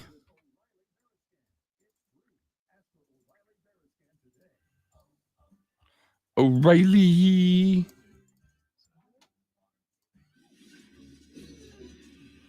I'm Ryan Horvat here to help you beat the books with the BetMGM.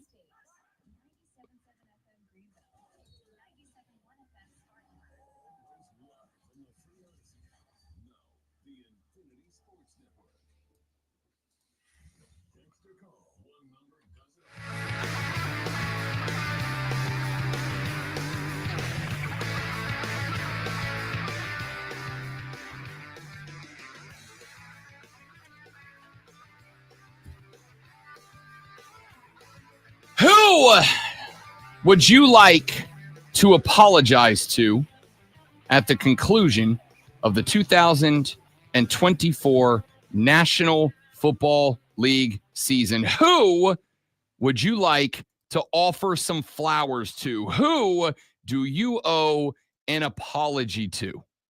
Nick Sirianni is the first guy on my list. I owe a man I wanted canned an apology. I think that dude did something very special this year and frankly deserves the accreditation, the acknowledgement for what he did this year. And I am going to give it to him. Is there anybody else that we owe an apology to? I'm going to give you one more. And I hate to do it, but I'm going to stick. Well, actually, you know what? I'm not going to apologize. Y'all are going to apologize to Jalen Hurts. Y'all are going to apologize to Jalen Hurts. Jalen Hurts deserves an apology.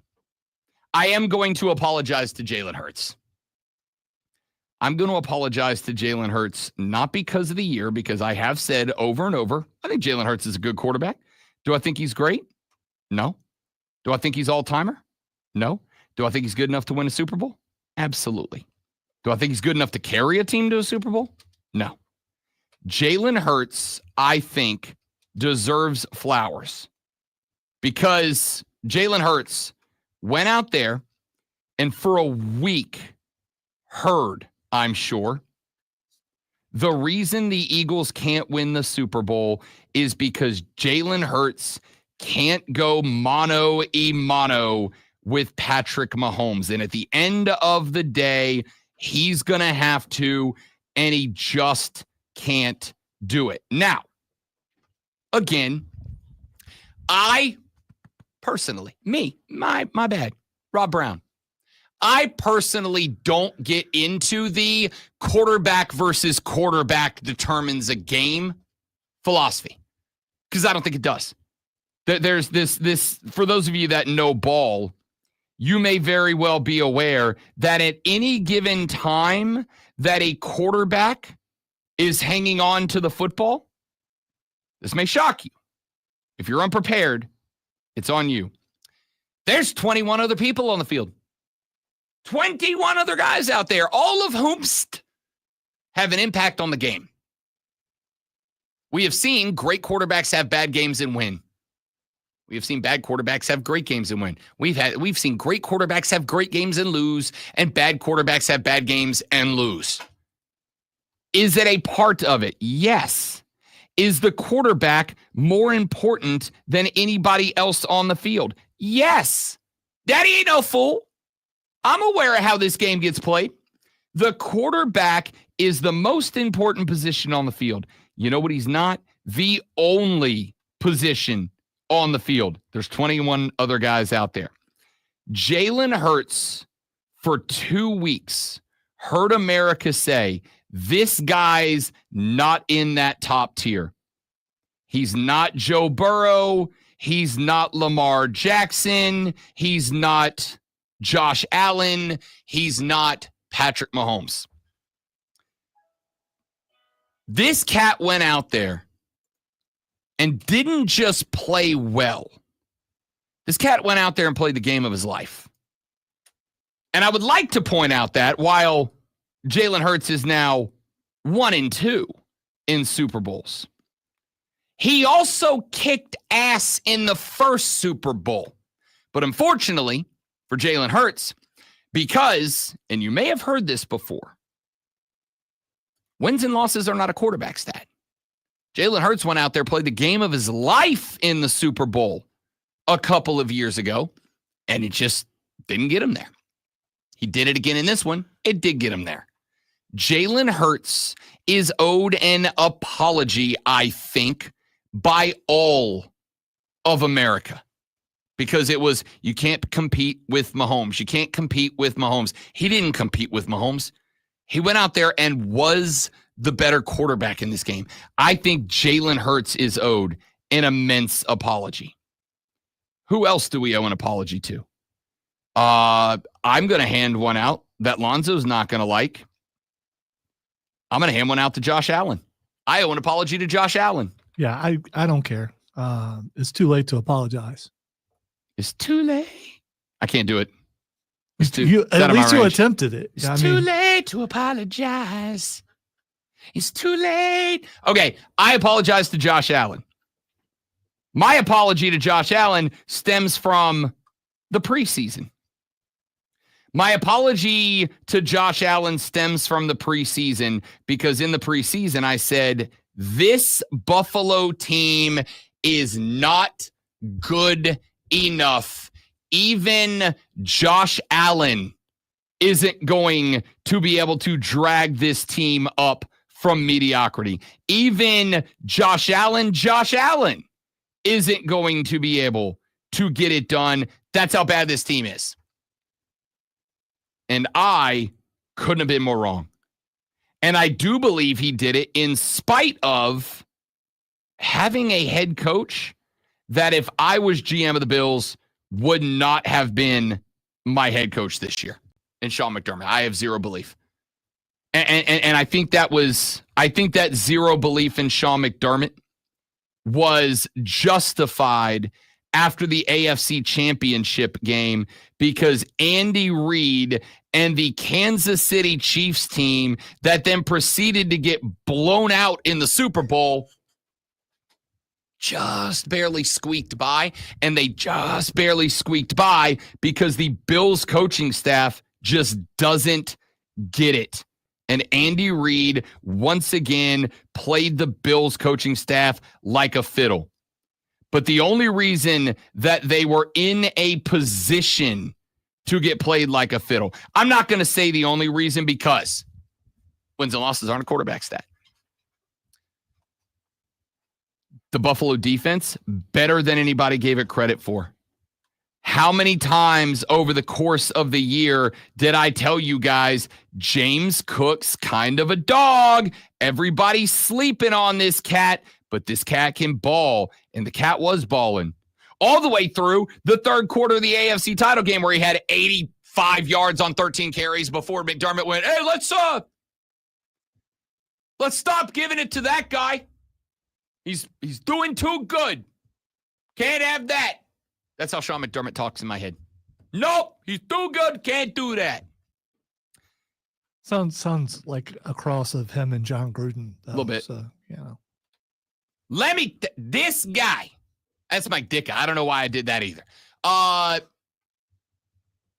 owe Josh Allen an apology because we came into the year and I said, look, this team, after Stephon Diggs went down to H-Town, I said, this team just doesn't have the talent. They got some talent. I said Keon Coleman, and I was right about him, but Keon Coleman is a rookie. He is raw. He's never been asked to be a solo threat number one, and he has to. He's also, even though he played with, what's his name down at Florida State, Jordan Travis, he's also never been asked to run an offense as a primary. That is not a rigid set in stone offense. It's not a, hey, on this play, it's 5 and in. It's 9 and diagonal to the post. It's, here's the concept. Here's the concept. And then once you get into the concept, read what the defense is doing, go where the space is, and Josh Allen will find you. That's the best he had to work with. And all Josh Allen did was beat the Chiefs in the regular season, come this close to getting the 1 seed in the AFC, and come a couple of really questionable play calls away from going to the Super Bowl with that team. Now, I made the move for Amari Cooper and all that. This Buffalo Bills team, with most quarterbacks in the league, 8-9, 9-8, somewhere in that ballpark. Even I doubted Josh Allen's ability to do anything with his team, and he was quite literally an inch and a half away from going to the Super Bowl. Inch and a half away. I think I owe him an apology. I think a lot of us owe him an apology. I think most people owe him an apology. Some of us, however, are willing to make it. Texter said, we all owe Eli Manning an apology. I'm not coming off that. I apologize, Josh Allen. I'm very sorry. Please forgive me. Taylor Swift heart hand emojis. Okay. We all owe Eli Manning an apology, says a texter. He said the dude, if he didn't have the last name Manning, would have gotten in the Hall of Fame. Jokey did not make it. I guess Phillip Rivers won't get in next year. Let's be clear. Eli Manning, a.k.a. Peyton's little brother, is 100% going in the Hall of Fame. 1,000% going in the Hall of Fame. There is no question he's going in the Hall of Fame. But I said this on the Saturday show, and I'll say it again here. He was never a first ballot guy. And he was never a first ballot guy because Eli Manning won 2 Super Bowls. Eli Manning beat Tom Brady for a Super Bowl. Eli Manning kept Tom Brady from joining the 72 Dolphins as wire-to-wire undefeated champions of the Super Bowl. However, Eli Manning is not a quarterback that stands out all time. Did you say the Dolphins? The 72 Dolphins, yeah. Okay. Let's go. Yeah. The only undefeated teams in NFL history. Okay, so team would have been 2. So I missed the part where you said he beat New England. Yes. Okay. I said he specifically beat Tom Brady. Oh, okay, yeah, but the quarterback is not. So you meant the team New England. Yes. Okay. All right. Eli Manning is not a first ballot Hall of Famer. Eli Manning is a guy whose name does appear in the top 10 list of most stats if you look to number 11 and 12. That's about where he hangs out in most stats, like 11, 12. Very good quarterback, but there's a reason he's not first ballot. First ballot Hall of Famers are the equivalent of going into the Hall of Fame of being in the Hall of Fame.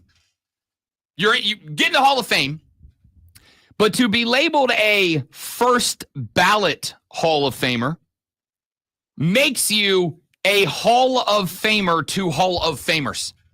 You are in an elite class of those in the elite class. Eli's not that. Yeah, he won 2 Super Bowls. Yeah, he beat Tom Brady to get 2 Super Bowls. Eli Manning is absolutely a Hall of Famer.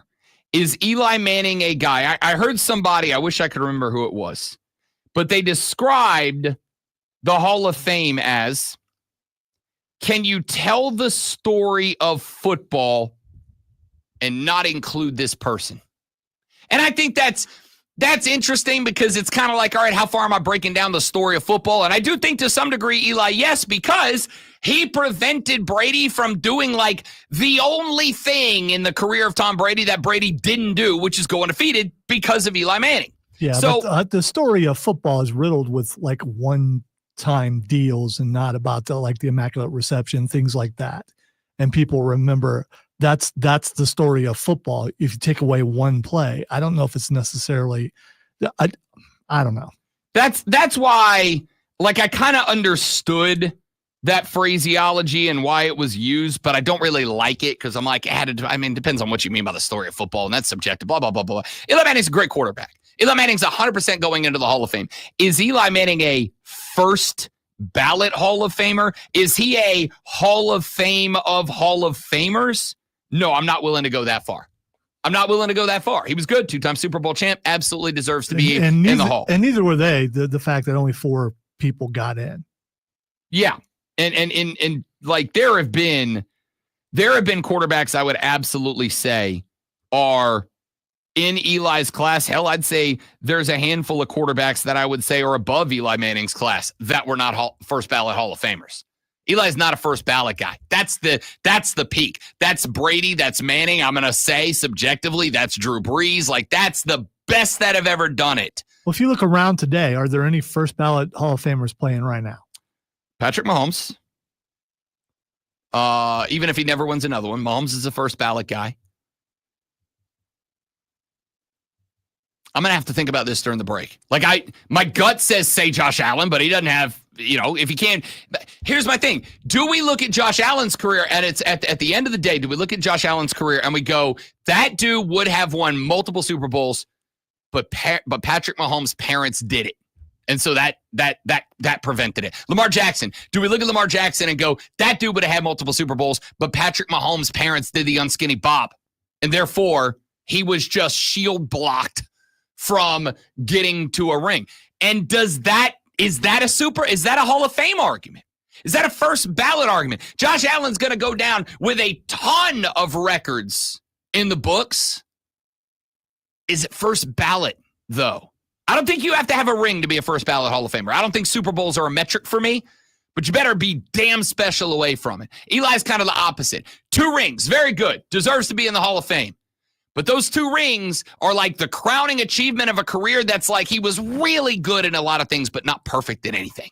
So that's why he's not first ballot. Can you make the Hall of Fame for preventing another Hall of Famer from winning Super Bowl? Yeah, see, that to me, I think you absolutely get flowers for the fact that Eli Manning stared down stared down Tom Brady and took down Tom Brady in Super Bowls. I think that is something to be commended, but I also don't think Super Bowl rings are the reason that you get in or the reason that you don't. They add to a resume. To me, they don't detract from it if you don't get one. So I don't know. Texter said Aaron Rodgers is a first ballot Hall of Famer. Sorry, Texter. He said, is anybody playing today? Aaron Rodgers ain't on a football team right now. Well, I mean. Allegedly. Yeah. Allegedly, because there are other reports out there that say that's not true. That I think it was, who was it? There was another. Was it Joe Rogan? No, no. I think it was like Ian Rappaport or someone like that. Another person who breaks those kind of news. Interesting. That says it wasn't true and that it was premature. So, and the fact that if he's off the team, we would know by now that he's off the team. I mean, I don't think the team has actually so far it's only a story. The team hasn't really put out a press release, it was a story from Schefter, I think, and then other people were saying that that's not true. Can I tell you what I find most interesting about that take? Because I agree with you, but I'll tell you what I find most interesting about it. Aaron Rodgers ain't never been scared to grab a microphone in his life, and he ain't said a word yet. So that kind of leads me to believe it is true, or else he'd be out there like, why y'all spreading? So like Aaron Rodgers would use this to advance Aaron Rodgers if he had the opportunity. I don't know, unless he's still trying to decide if he wants to retire or not. So why go out there and say anything if you haven't decided? Because he may retire, and he very well could. Because right now, he just looks like a cast-off, and I don't think he likes that very much. Again, according to which story you believe. Again, also fair, but this is kind of one of those times where I don't subscribe to the if a guy's not denying it, then it's true. But I kind of do here. Texture said Saquon Barkley will be a first-ballot Hall of Famer. I'm good with that one. That's probably good. All right, we'll talk more about this coming back because there's more apologies coming in. Who do you apologize to for your actions and behaviors in the football world this season? Back after Lonzo entertains all of you. No apologies necessary for this Sports Flash. Well, that depends on how I read it. That's also true. The Clemson Tigers remain undefeated against teams from Tobacco Road after a 20.85-65 win over North Carolina at home last night. Tigers were led by 22 from big man Victor Locken, who went 4 or 5 from deep, and another 19 from Chase Hunter. The Tigers shot 50% from the floor and 48% from range, while holding the Tar Heels to just 4 of 19 from deep. After their trade with the Lakers that would have sent 7-footer Mark Williams to L.A. was overturned due to a failed physical, the Hornets have reached out to the NBA to dispute the results of the test. Lakers claimed Williams had multiple issues causing the failure, but since the physical was after the deadline, the trade could not be amended and was canceled. Make sure you tune in tomorrow night at 6:30 as the Furman Paladins take on the Mercer Bears. Furman versus Mercer right here on your home for Furman Paladins basketball. The Fan, Upstate.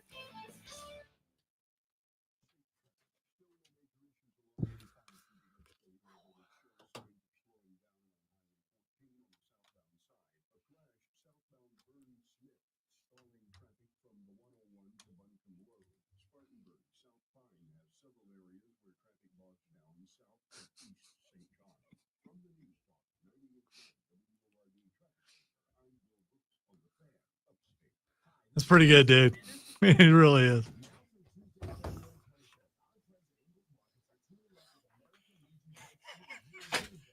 Yeah. Ooh, I am for real.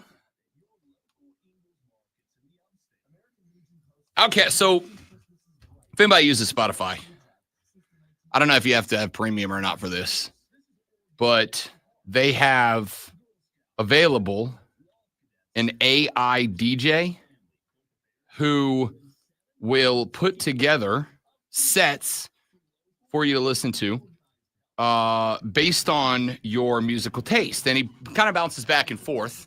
I never listen to those. I see them all. Your latest thing, your drive time, your whatever set up for you. And it's like, I got to tell you, I love my AI DJ. I listen to it when I play Xbox. I don't listen to the game tracks. I put Spotify on. So the AI DJ builds you set lists, like 5-song set list, and it bounces like genre to genre. So it'll always start with like 5 random of your most listened to songs, and then it will start based on what you've listened to, when you've listened to it, blah, blah, blah, will build you stuff, including sets of songs and artists that you may not know, but are kind of in the same sound of other stuff that you do know. So I found like 3 or 4 new rock bands because of the fact that my number 1 most listened to artist in 2024, this may shock you, was Creed. So it's introduced a bunch of like new age alternative bands to me. That mine was Alter Bridge, which is why we're just totally opposed to each other. Correct.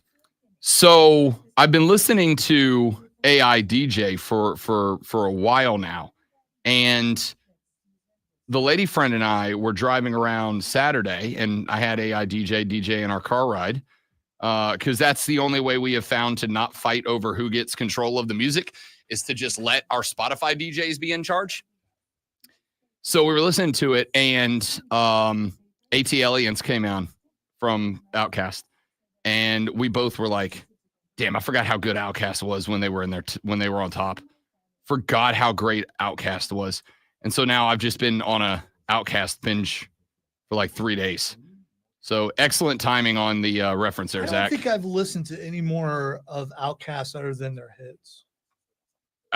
Their albums are fantastic. Their non-release stuff is better than their release stuff. Their release stuff is obviously like stuff that they said, okay, we can make this mainstream with some cleanups.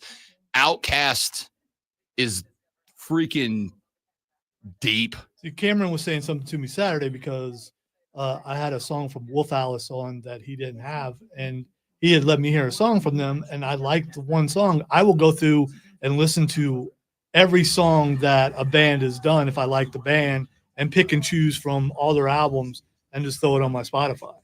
Even if I hear something on a Taco Bell commercial, like White Reaper, and I like the song, I just went through and just downloaded. It just went through each song and went, okay, I kind of like this, kind of like this. That's how I find new music now. So thank you, Taco Bell. Is that a band name? I don't even know how to say it.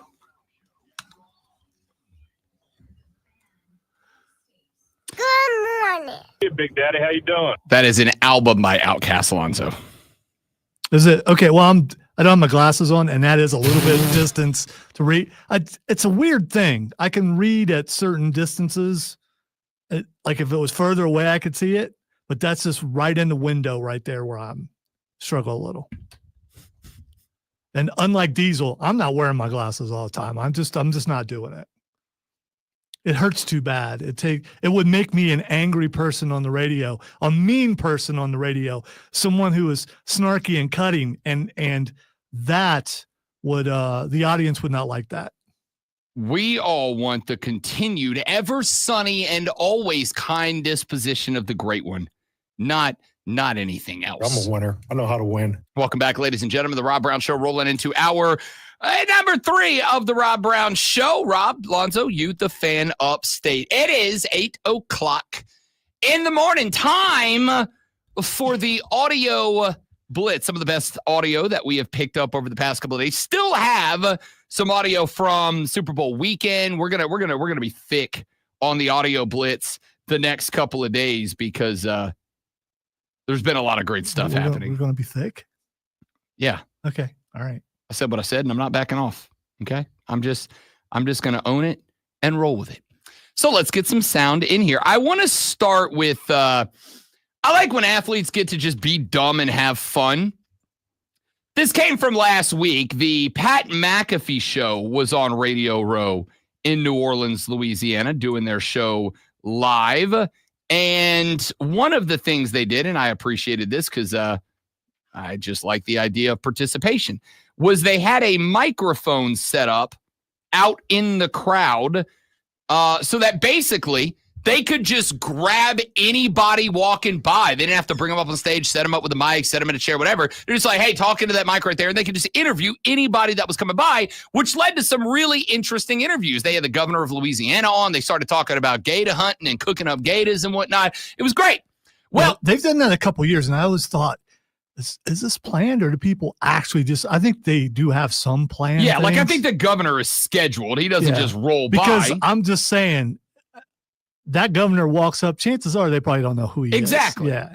I think some of them are planned, but I also think some of them are not. I think it's just a matter of, because where they are set up, I was talking to Cody Decker about it. He was actually down there doing his Sirius XM show from Radio Row. And he said that all of the big time network productions, Eisen, Patrick, McAfee, etc., they're all kind of over in like big time section, right? Like they're all together. And they have like the recreation of their studios right there. So they're all kind of together off to the side. And then of course that would be where the big time guests congregate, right? And then they come over to the little peons like us over elsewhere. Where was Cody?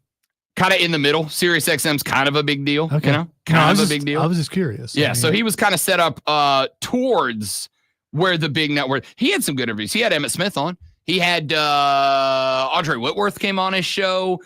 He had a number of Super Bowl winning quarterbacks that came by. I think he had Peyton on for a segment. Like, he had guys for sure. He's kind of in that mid tier. Anyway, the reason I believe it is for real, and if it was not for real, then whoever crafted this segment deserves a master raise.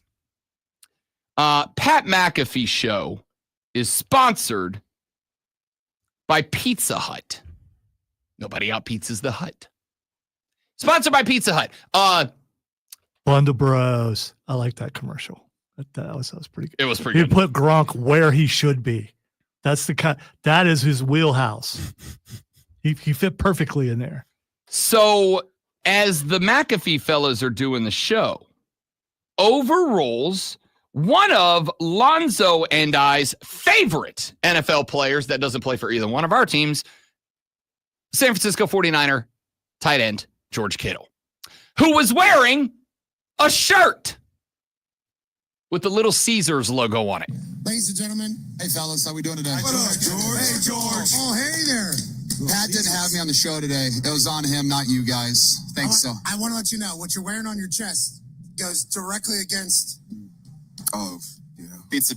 Today? No. Yeah. Pizza. No, don't you be doing Pizza. No. Pizza. No one. And we mean no one. Al Pizza's Little Caesars.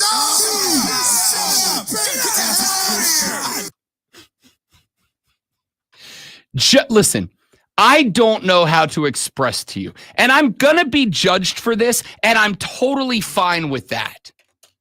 I don't know how to tell you how happy it makes me that we have entered this era of sports broadcasting where we're just allowed to have fun. You know what I mean?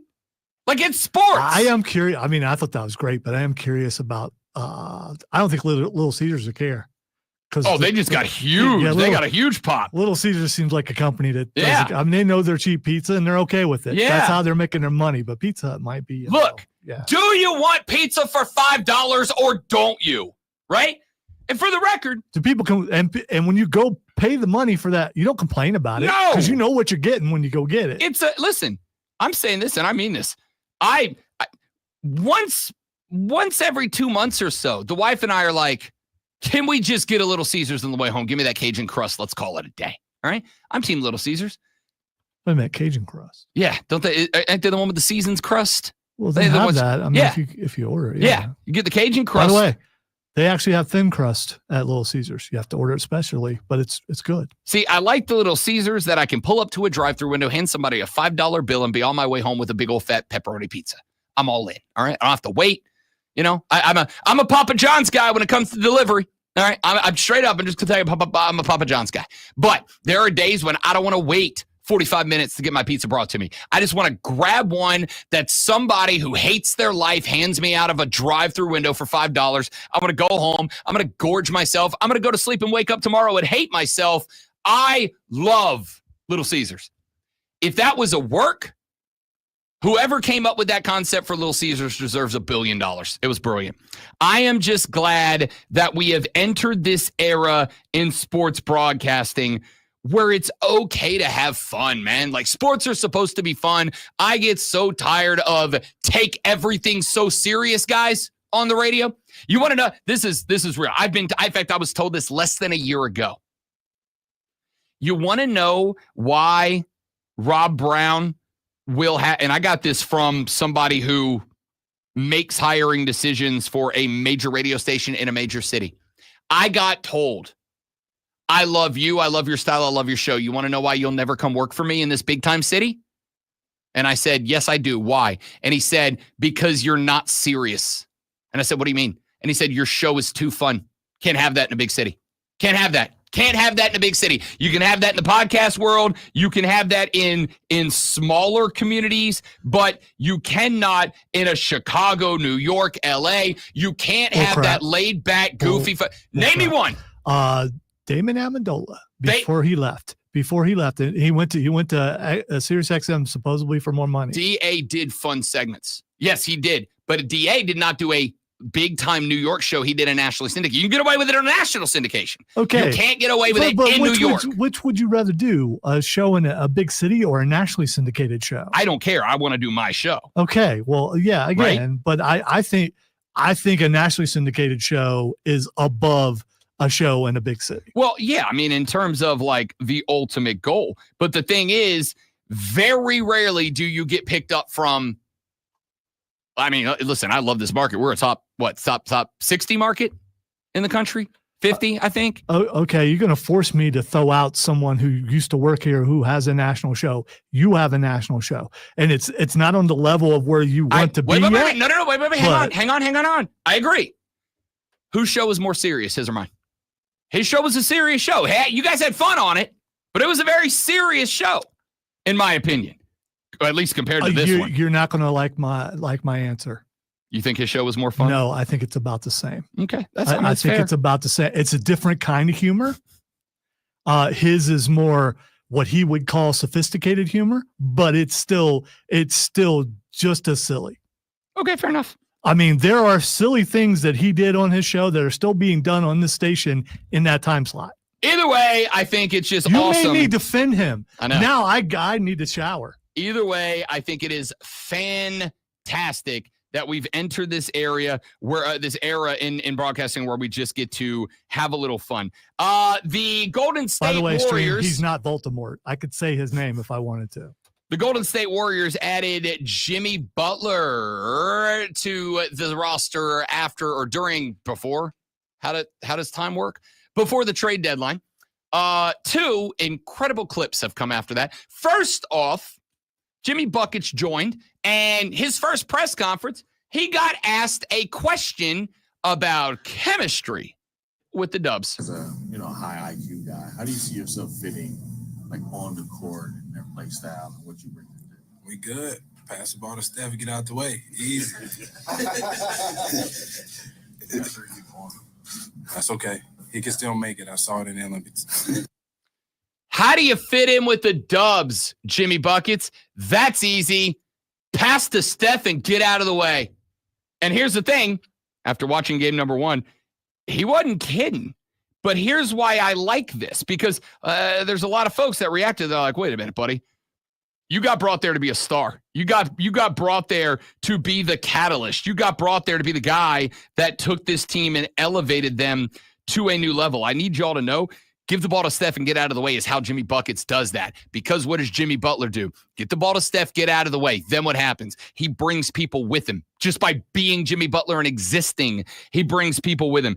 Steph Curry had more looks in Jimmy Buckets' first game, had more looks at open or lightly contested threes than he had in probably 5 or 6 games leading up to that, just because Jimmy Buckets was on the floor. And if guys start going, hey, Jimmy Butler's not going to the rack, we don't have to guard him. What happens the second that they decide to leave the defense shaded to Steph Curry? Wango, bango, get it to Jimmy Buckets, let him drive and slam. Real easy. However, there's an interesting stat about the Golden State Warriors that I think is the reason that they brought Jimmy Buckets into Golden State, and Steph got asked about it. You guys are 1-20 when trailing after 3 quarters. What? Yeah. Sheesh. What makes it so difficult for this team to come back in games? Repeat, we're 1-20 when what? That was the loudest sigh I've ever heard. Wait, that was what? 1-20 when trailing after the third. Does he really? Is he playing it off like he didn't know that? Does he really not know that? You can see it because he's so locked in that you don't notice that there are trends happening like that. I mean, listen, I think all of us have been enlightened to a trend that we go, wait, what? What now? You can see him because he's like looking at the reporter. He's kind of like haphazard because they just lost the game, right? He's looking at the reporter. Reporter's like, hey, Steph, you guys are 1-20 when trailing after the third. Why can't you come back? And he does this. So like his head comes up and his eyes get this big and he goes, what? The guy goes, yeah, 1-20. He goes, sheesh. What? Yeah. Sheesh. It was great. Like, he had this look like, okay. Then he asked the dude to clarify the stat. The dude clarifies the stat, and that tapping that you heard was Steph going like this. Just like lost in thought. Incredible moment. That Steph Curry had no idea where they were. Let me get one more in here before we head to the break. Which one do I want to go? Oh, hey, you know what? We were doing. You know what? I'm going to come back to this. We were doing a debate on Eli Manning earlier in the show. Kind of led to who in sports do we need to apologize to?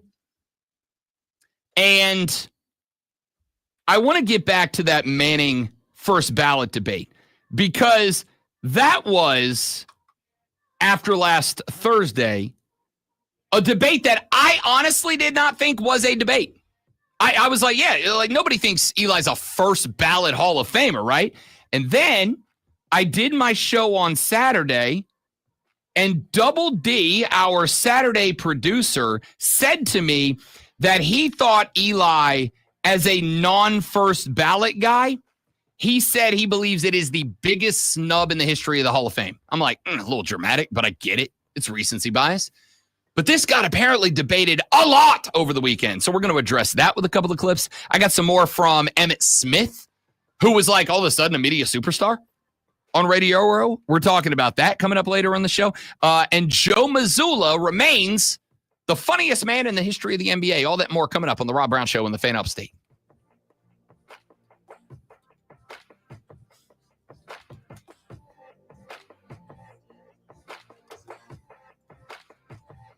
Don't apologize, Will, to me. I mean, you know, it's goes with the territory.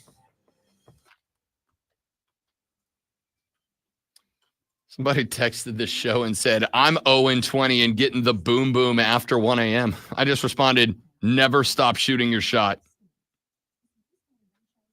Okay.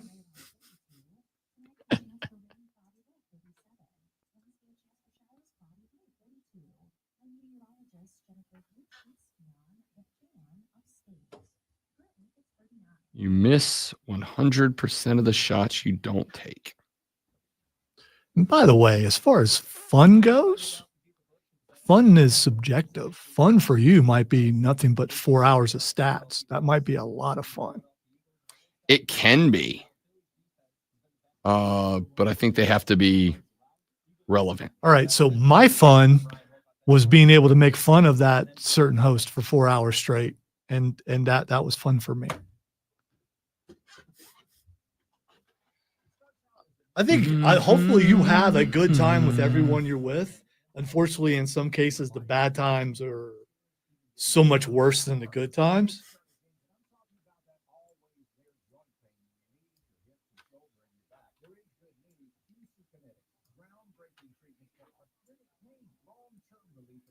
Other than my own, this is my favorite show that I've ever worked on. You should always put your own first. You say that to all the girls. But since they're basically the same show with different topics, I mean, it's not really.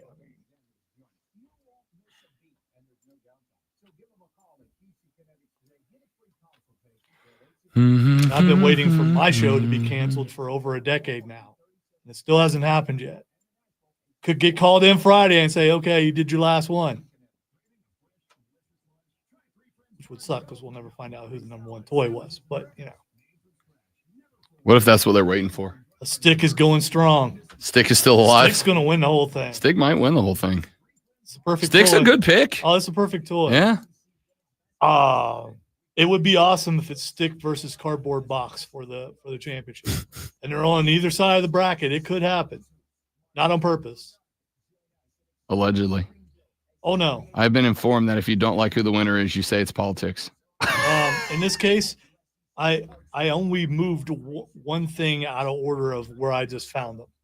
And that's I moved Hot Wheels to the right-hand side. Why'd you move it? Because I noticed that the left-hand side was way top-heavy with front runners. And I thought the right-hand side needed a little more strength. And that's the only thing I moved. Nothing worse in tournament than an unbalanced bracket. Yeah. So I did the thing in 2 hours, where normally it takes me a long time, but it's more of, okay, pretty much only boys play with this toy. Pretty much only boys play with this toy. I'm eliminating basically Odie from being able to use his certain bias. And as he said, "You're doing this because of me." Yes, I am. The Jordan rules in play. Hey.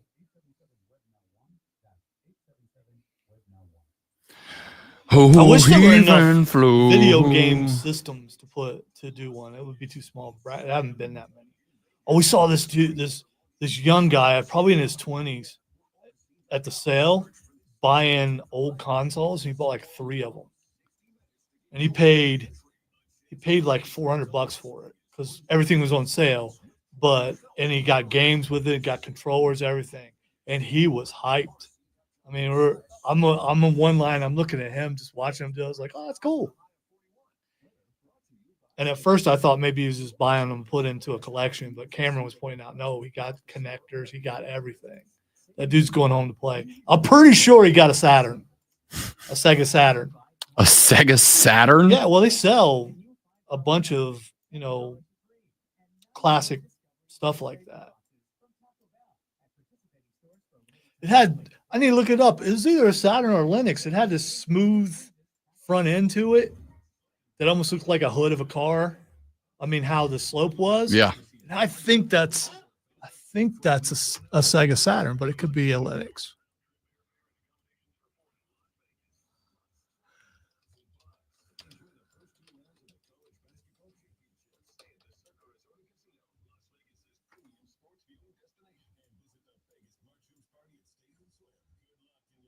Okay, not a Linux. Those things are more square than what I remember.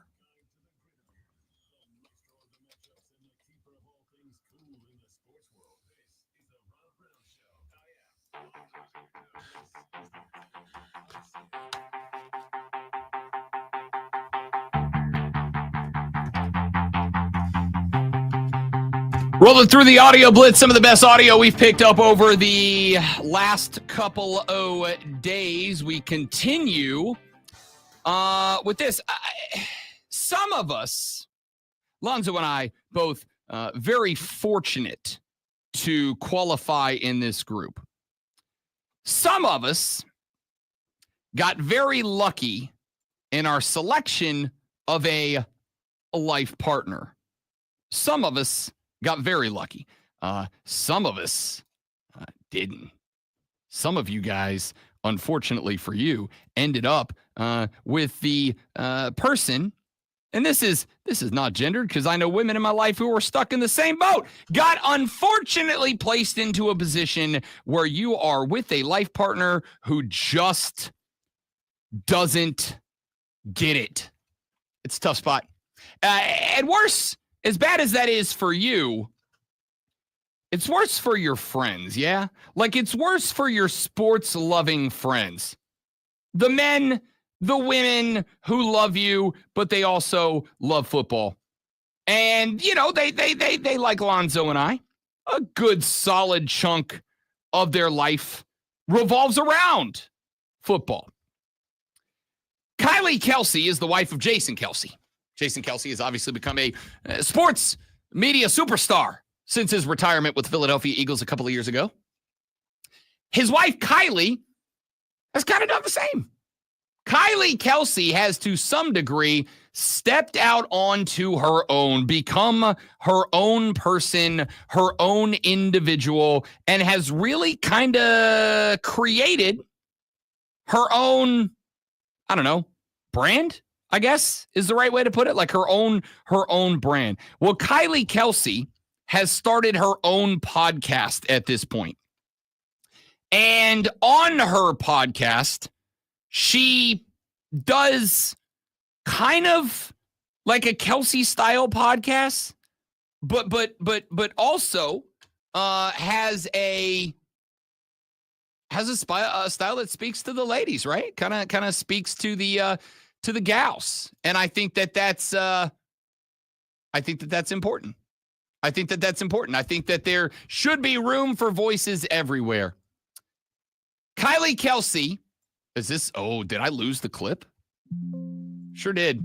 Well, anyway, that was going to be fun. Kylie Kelsey did a whole take where she says, for those of you that listen to me, but you listen to my pod, not for my football takes, but for my life takes, because her pod's kind of like a sports and women's life pod. She explains from a football wife's perspective the mentality that goes into the friendships, men's and women's, built over football, built over sports. And she's like, just keep in mind that while you think it's weird that your husband or your wife says what up to every person that they pass wearing the logo, just know that's how brotherhood is built. That's how sisterhood is built. I played the clip for Lonzo this morning before we started the show. And Kylie said, look, if you got a neighbor, and she uses the birds because they're Philly fans, obviously. If you got a neighbor that every time the husband goes out or every time the wife goes out, they go, what up, go birds?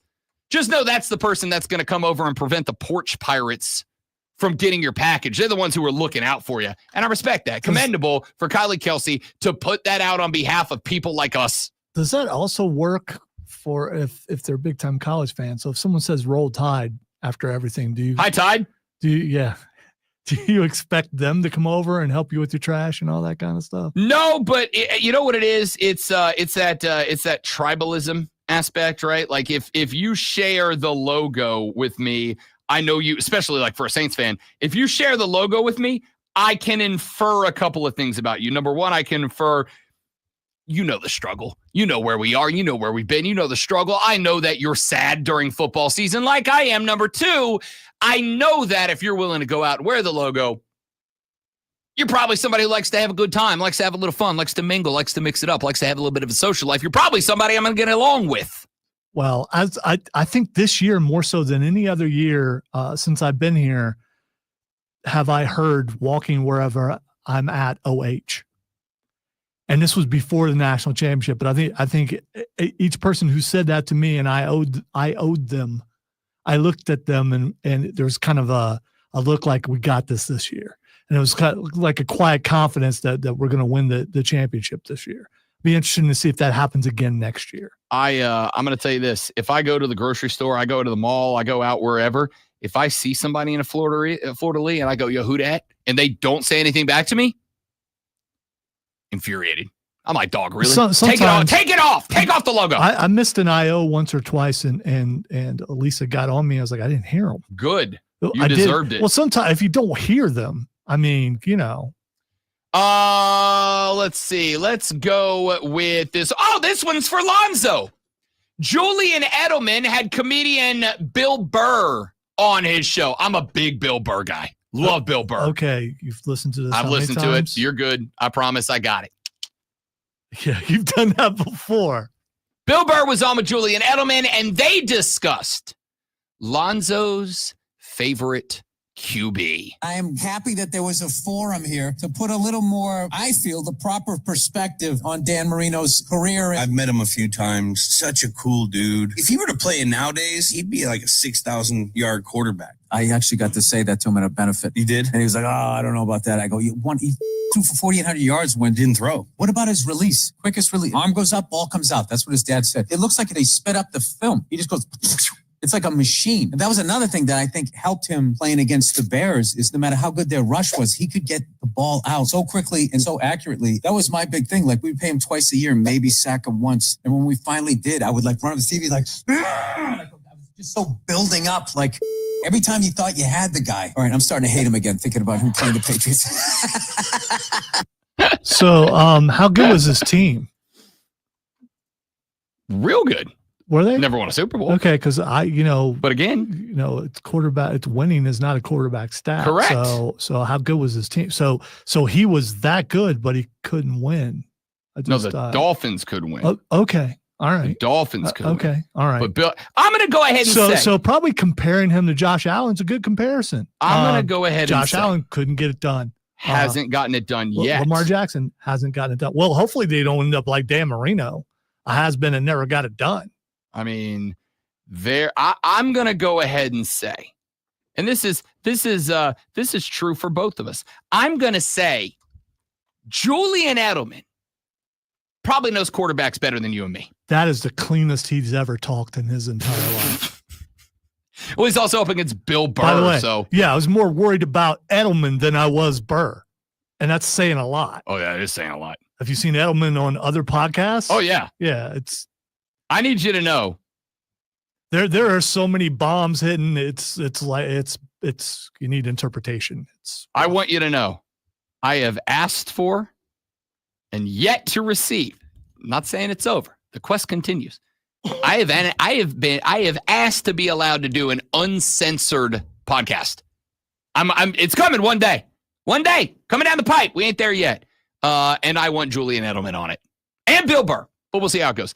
Joe Mazzulla was asked about a 5-second violation called against Jaylen Brown, against a defender a offensive player that Jaylen Brown was D'ing up. And then the call, it was like a whole bunch of drama about the 5-second call. Effectively, Joe Mazzulla, the head coach of the Boston Celtics, not happy with the officiating on that 5-second call. So in the post-game presser after that game, Joe Mazzulla got asked about it. Joe, what did you see in the 5-second violation? Yep. What did you see on it? Like, was Yes. this, you saw it was 5 seconds. Sure. Okay. Like, Yep. Sure. you had a timeout. Like, that's why you saved 2 timeouts. Like, should Derek have called a timeout, or what kind of should have happened there? Yep. Joe Mazzulla might be the funniest man in sports. And I don't know if it's intentional. I don't know if he's got that comedic timing. I don't know if he's got that like down to a science. Joe Mazzulla might be the funniest. That man just answered 5 consecutive questions. Yep, yep, yes, yep, yep. That's, when I say I don't like coaching cliches, when I say I want coaches who don't engage in coach speak, this isn't exactly what I mean, but I'll take it. That's hilarious. I love this cat. What else we got? Oh, how about Eli Manning having a conversation? Eli posted a picture on the Instagram where apparently, Eli Manning posted a picture of him holding up on a boat a yellowfin tuna, like a good fish. As a fisherman who used to catch tuna, a good fish. And a few minutes later, Tom Brady posted a picture of him holding a lane snapper. What do you think, red snapper? You think like a bit? Lane snappers are like miniature version of red snappers. They don't take anything to catch. They're real dumb fish. You drop hook, fish bite hook, you reel it up. It takes no strength, no energy. It's a good fish. It's a good eating fish. But like there's no skill to catch it. You literally just put anything on a hook, drop it down, you catch a lane snapper. Brady took a picture. You know how sometimes the ladies on Instagram will take a selfie to show like, here I am at my favorite restaurant, but they always take it from this angle so that they show off certain assets. You know what I'm saying? Brady did that. The fish was like down in the bottom corner, but it was just him super jacked and ripped with his shirt off. And Eli Manning took exception to Tom Brady using his platform to show that he is still a shredded individual. We can't let this happen. We can't let Tom Brady just be posting shirtless pictures of himself and getting away with this. Caught the fish that day, that actual day. And a buddy of mine who I was actually fishing with sent me the picture of Tom. I was like, this really isn't about a fish when Tom posted it. It's about him showing off his body with his shirt off. And I'm like, we can't let this happen. We can't let Tom Brady just be posting shirtless pictures of himself and getting away with this and trying to fake it like he's showing this little tiny fish. And so we were kind of just joking, laughing. It's like, well, you should post yours and, kind of say like, something about his little minnow fish. I'm like, I will do that. I can do that. I know how to do that. And so we got it out there. And then Tom responded. He actually responded a little bit offline, sent me a text like, yeah, that was a good one. You got me there. So that's good. Eli put on Brady's picture, nice minnow, which is hilarious to me. But I'm going to go ahead and say every one of us, you all know who it is, every one of us has that one friend that's just too good at life, too handsome, attractive, successful, whatever. And sometimes those people get a bit of an ego. That ego swells up the head a little bit, right? They get a little big-headed. Sometimes they need that reality check. Sometimes somebody's got to step in and be like, dude, yes, we all know you're very handsome. You're very successful. You're a good-looking guy. You got it made. Stop. You're being too much. You're being extra. Quit being extra right now. I am here for the Mannings constantly putting Tom Brady in check. Because that man's got, I love Tom Brady, the player. That man's got too much. We get it, Tom. We get it. Relax. We get it. I'm here for Eli Manning to be the voice of reason for Tom Brady. Lonzo's that voice of reason for me. He's the Eli Manning to my Tom Brady. I'm glad Eli Manning is being the Eli Manning to Tom Brady's Tom Brady. I respect it. Hey, speaking of Tom Brady, when we come back, Greg Olsen spoke out about losing his first-team chair on Fox to Brady. We're going to hear about that. And drama between Steve Smith Sr. and Cam Newton. Ooh. That's next on the Rob Brown Show on the Fan Upstate. Have you seen that? No, Okay. but I have a theory, so I can't wait to hear it. I've had a theory for years. I don't know what that theory is, and I bet it's right. We'll see.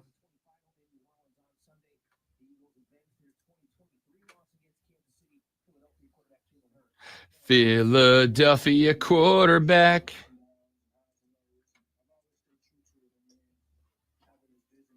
Hurts. Jalen Hurts. Bum bum bum dun dun dun dun dun dun. Be right back, guys.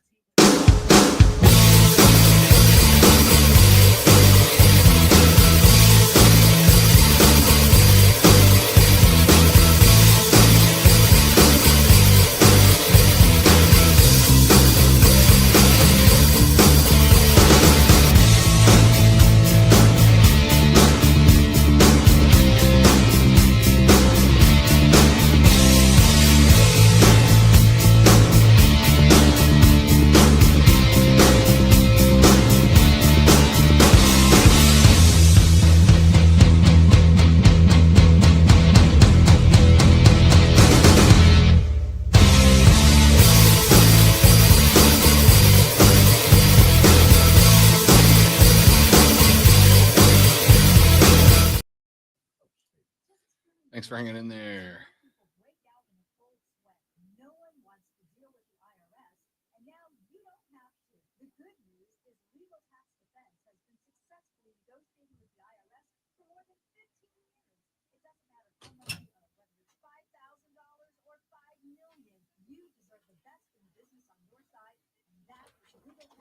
Just a few hours away from answering one of my favorite questions. On a scale of 1 to 10, what is your pain right now? Any given day, it hangs out at a 3. Not bad, but just enough to be like, ah. That question bothers me because how I deal with pain and how much pain I have is only for me. It's so subjective because my pain, you might feel my pain and go, oh my God, I'm going to die. Or you may feel my pain and go, dude, why are you acting like that way? This is like stubbing your toe. Maybe, but I would also say that being able to quantify that in a how much does this bother you scale, right? Because like regardless of what that pain is, if you go, okay, my spleen hurts, but like a 3 compared to my back, which is an 8, even if your back is in so much pain that I would pass out and die from it, that still tells me that your back's the issue we need to look at first, right? Hey, I'm the only one in this room who has a fluffy appendix. So, I mean, you want to talk about innards. I mean, as far as I know. Still remember when the surgeon told me that, the look on Lisa's face. It's like, yeah, I know. Because I'm just weird. Everything about me is weird, including my insides. And then when I explain to doctors, hey, I lost a lot of weight one time, and they look at you like you're a liar. And I want to just pull out here, let me show you the videos of it's been duly noted, and I'm kind of famous for it. It was a gimmick for a long time. Yeah, I was famous for this. People made a lot of money off me losing this much weight. Help me get me where I can do that again, please.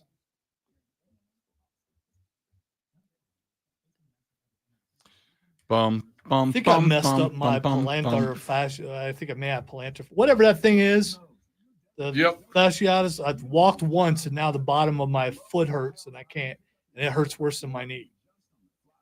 You can't stretch the bottom of your foot, can you? I mean, before you walk. Yes, you can. I have to. What, do you use the bands to do that, or what? No, I use the wall. You put your foot, you angle your foot up the most you can. You put the ball of your foot against the wall. You scoot your ankle under it, so you bend your foot as much as you can, and then you lean your foot into it, and it stretches out the bottom of your foot.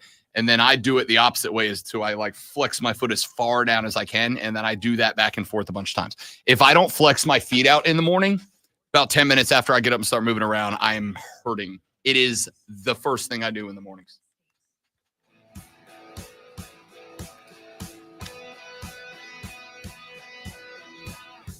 We were talking earlier in the show about Eli Manning. On Friday, we very briefly discussed the fact that Eli Manning was not a first ballot Hall of Famer. I came in here and I said, I don't know that anybody is going to be shocked by that. I don't think Eli Manning is a first ballot Hall of Famer. I absolutely think Eli Manning is a Hall of Famer. I think Eli Manning is definitively going in the Hall of Fame. And frankly, I think Eli Manning is definitively going in the Hall of Fame next year. See, and I don't know. I mean, I've seen a lot of things about how his stats were horrible every single year, and all he has are the Super Bowl wins. I'm curious to see if those Super Bowl wins carry him to being in the Hall of Fame. Because I remember him getting benched like twice in the same year, I think it was. I just remember a lot of him always being okay, but not great. I don't disagree with that, but keep in mind, when Eli got benched, it was because they had drafted QBF, and the Giants are, and I've done the research, an inept organization. Okay? That was I stand by that to this day. Did he get benched for Kurt Warner? I'm trying to remember who he got benched for. No, it was Danny Dimes' first year. Was it? Yeah. Okay. It was Danny Dimes' first year, and they they thought he was QB1 of the future. And Eli, I will acknowledge, Eli was not having a great year, but the Giants, and this is true, sucked a lot. So they were like, well, let's just go ahead and get QBF, and they benched him because they ended his streak of 7,000 consecutive starts or whatever it was. Eli Manning is 11th in the NFL's all-time passing list. He is 11th in all-time passing touchdowns. He ended his career with a passer rating career of 84.1, which is in the really, really good, but not great category. Eli Manning's a guy who was a good regular season quarterback who also has 2 Super Bowls. And that, to me, is the reason that Eli Manning's not a Hall of Famer. By the way, on the it first was the ballot. opposite. Kurt Warner got benched for Eli Manning. That's what it was at the beginning. Yeah. And then Eli got benched, ending his consecutive start streak for Danny Dimes. And by the way, another reason I'm happy to say Eli is absolutely a guy I would get behind. Remember, he didn't go out there and raise hell about it. Frankly, he should have, but he didn't. He didn't raise hell about it. He just went, okay, if that's what the team thinks is best. And didn't close his mouth. 100%. Yeah, it's 100%. He could have absolutely been an absolute drama queen, and he just sat back and he took it. And I'm good with that. I appreciated it as much as I hated it. I appreciated it. That's what his dad was for. His dad fought all those battles for him. So, with that being said, not a first ballot guy, and I argued that last Friday. The first ballot Hall of Famer nickname or title or whatever you want to call it, the first ballot Hall of Fame title, that is the Hall of Fame of the Hall of Fame. There are Hall of Famers. You, sir, are an NFL Hall of Famer. And then there's you, sir, are a first ballot NFL Hall of Famer. That means you are in the Hall of Fame of being in the Hall of Fame. You are the best of the best. You're in the 1%. You are the guy that made it to the status. You're the guy that made it to the status of household name. That's first ballot Hall of Famer. And I don't think that's Eli as a football player. Well, I got on the show Saturday, Bet for the Cycle with myself and Cody Decker. And it turns out I was shocked to learn that there were a lot of people who had some very strong emotions about it. Found a couple of debates. I start with this one. Evan Roberts is a host on Brother Station WFAN in New York. He was on the air with noted Eli Manning teammate Tiki Barber, and they had the conversation. If you take away the postseason and you're just judging Eli Manning as a regular season quarterback, I think most of us would agree he is not a Hall of Famer. Right. If we can all take a step back and admit as a regular season quarterback, he's not it, how much are you as an individual going to put in what he did on those 2 Super Bowl runs and the story of the NFL to say that's enough to get in? That's what it comes down to. What do we play this game for? To win. Is it to make money? Is it to get people to go to stadiums and sit their asses in seats and watch a fun product? Is it to win the division? Is it to get to the playoffs? It is all of that, but is it especially to win Super Bowls? And Eli Manning did that with great aplomb twice against what we have grown to be, I don't know, indoctrinated into, against the greatest team in the history of great teams.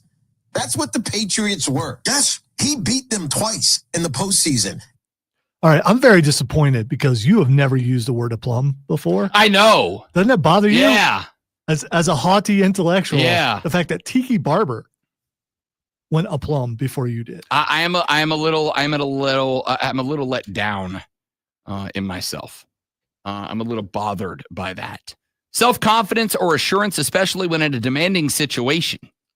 That's a good word. It's going to go into the lexicon today. Thank you, Tiki Barber. I want to start with this. I don't necessarily agree with the first take from Evan there that he wasn't a great regular season quarterback. I think he was a very good regular season quarterback. Would I put him up there with Breeze Brady Manning? No, sure wouldn't. That's why he's not a first ballot Hall of Famer. Can't put him up there with Lamar Jackson or Josh Allen either. Yeah. Those guys are great regular season quarterbacks. Eli Manning is 100% getting in because Eli Manning took an otherwise, again, inept organization to the Super Bowl and through the Super Bowl not once but twice. Very few quarterbacks have done that. He is a Hall of Famer. But first ballot? No, because winning the Super Bowl is absolutely something that can polish the resume. But as I do not hold not winning the Super Bowl against a quarterback, because wins and losses are not a quarterback stat, I also am not going to have Super Bowls unless you win like a fistful of them, like Patrick Mahomes is going to do. Maybe. It can polish the resume, but to me it doesn't detract from the resume. He's absolutely a Hall of Famer. Those Super Bowl rings polished and otherwise good career to Hall of Fame level. But it does not make him a first ballot guy. Adam Schefter and Dan Orlovsky had the discussion. Shefty, are you surprised that Eli Manning was not among those who was selected last night? No, because he was a polarizing pick. And there were people that felt very strongly that he was a Hall of Famer, and there were people that felt he wasn't. And when there's that much debate and that much division, inevitably, you're not going to get in on the first try. Eli Manning is going to get into the Pro Football Hall of Fame. Right. He is a Hall of Famer. When I was a voter briefly, the one thing that people said is, can you write the history of the sport that's who it was. this person? Shefty. Eli Manning is a 2-time Super Bowl MVP who twice put down the Patriots and prevented them from having a undefeated season. You can't write the history of the sport in recent years without Eli Manning, which is why he's going to go. He just didn't go in his first year of eligibility. Dan, your thoughts? I would have thought he was a lock for Me too. his first timer. Yep. I think Shefty makes that great point of the conversation. Can you tell the story of the NFL and the history of it without that person? The answer definitively is no for Eli Manning. And my big gripe with it, and I agree he'll get in, my big gripe with it is this. A lot of the conversation that we have around quarterbacks is everybody attaching Super Bowl. So how many rings did you get? If we are going to constantly do that, then how are we picking and choosing which guys we don't necessarily weigh it the same way for. So, Shefty says he's not surprised that Eli isn't a first ballot Hall of Famer. If for no other reason, then there's a group of people out there, and I do believe that these people are wrong, but there's enough of them that it matters. A group of people out there who think Eli is not a Hall of Famer at all. And he said, when you have that large a group of people that think he shouldn't be in the Hall at all, then it is no shock that he's not a first ballot guy. And I agree with that. He said, but you can't tell the story of the NFL without including Eli Manning. And I agree with that too. He is the one guy that kept Tom Brady from the one accomplishment that Tom Brady did not get. Well, I guess there was two. The three-peat and an undefeated season. And Eli was the reason, honestly, for both of those things not happening for Tom Brady. So I do think that you can utilize you can't tell the story of the league without him. But I would also make the point that I think there's a handful of quarterbacks you could have put on that Giants team that could have beat the Patriots. I also think Tom Brady had a crappy day that day. Well, not crappy day, a Tom Brady crappy day, which is still a really good day. Point here is that is to me, good argument for why Eli Manning is not a first ballot guy. I love Eli Manning. The Mannings are royalty to my family. Football has more than one royal family.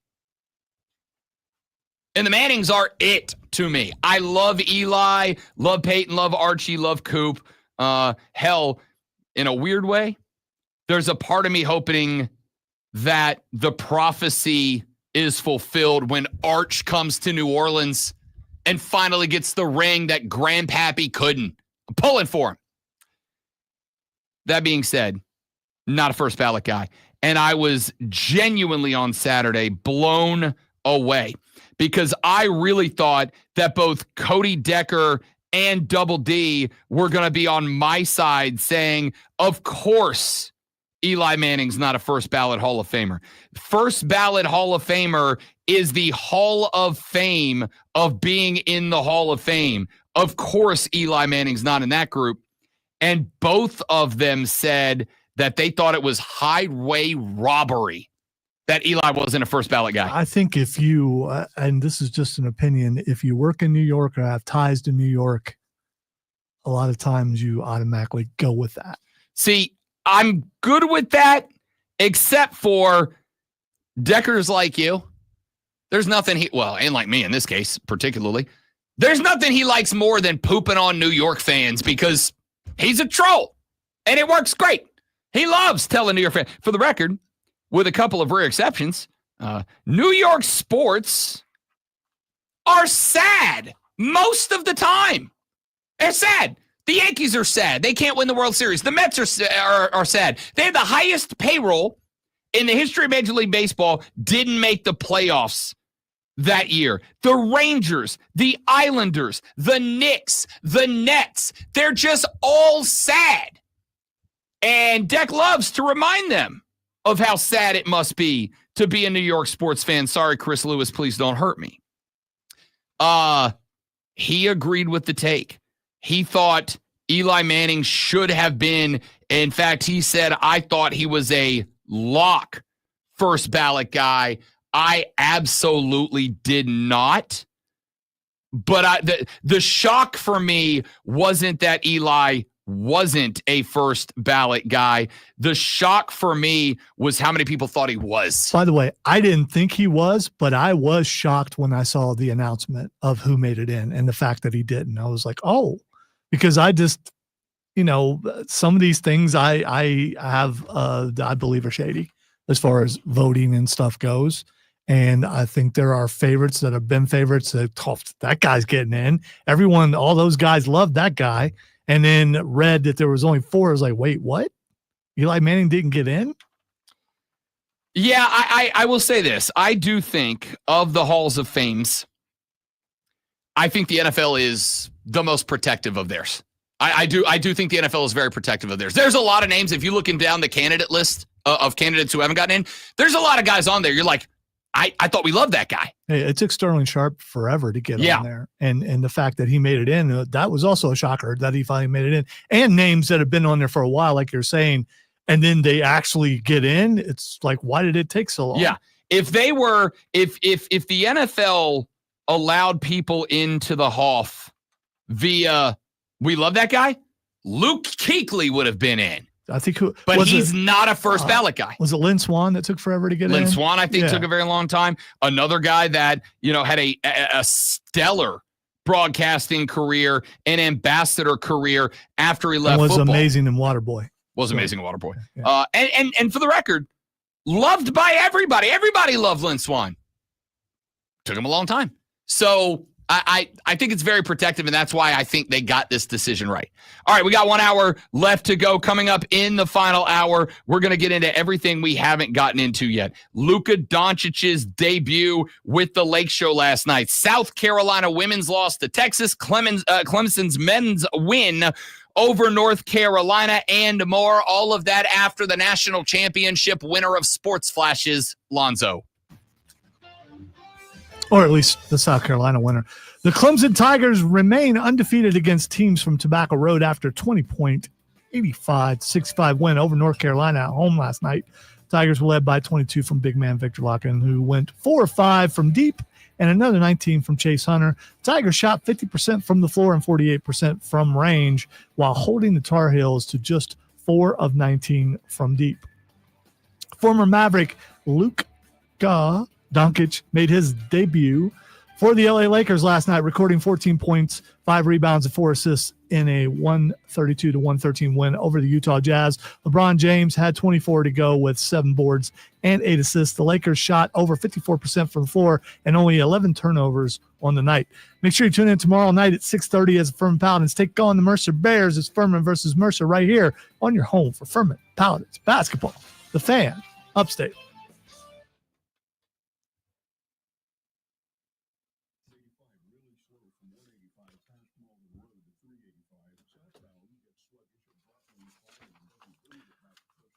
Apologize for losing my cadence. Once you lose your cadence and trying to get back to get to the proper thing that will get me to the time that's allotted to me. And then, I was able to do that just because I'm lucky.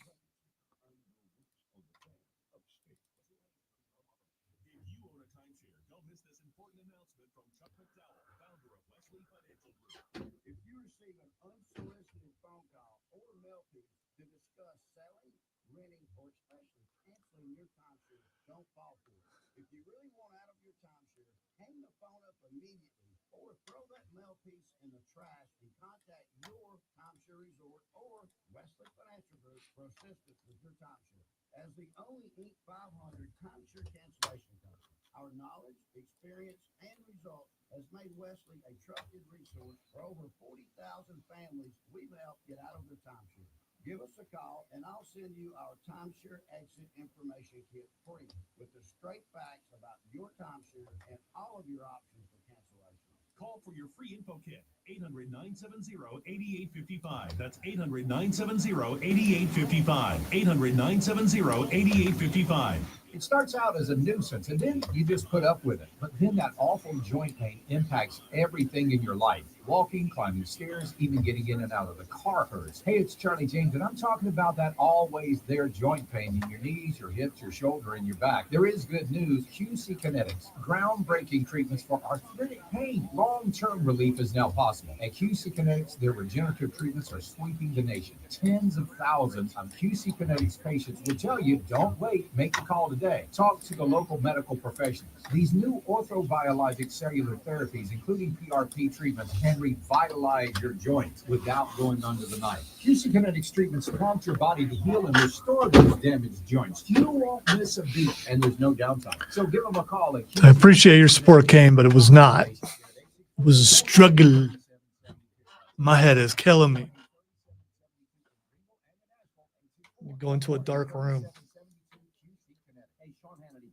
about American-made windows of the Upstate, let Don and Pam show you how to save money on one of the best investments you'll ever make for your home. High utility bills, rotting window sills, moisture between panes. That's all signs that you need new windows, so make sure to get yours from American-made windows of the Upstate. Now, they're made to outperform and outlast the competition because they're proudly made right here. Will Rob make it back in the room in time?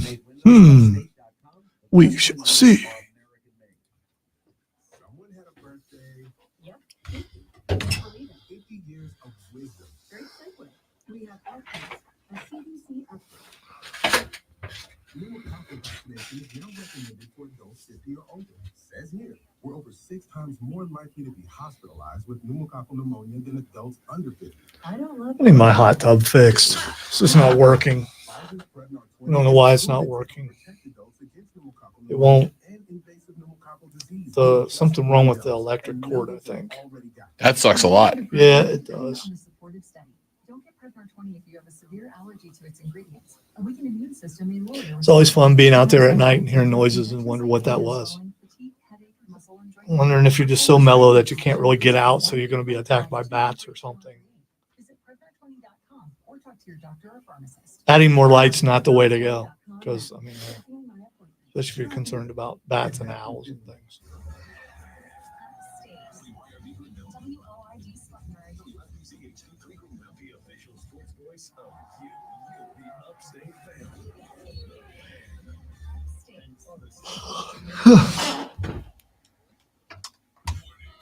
Man, check this out. You're on official Rob Brown lockdown.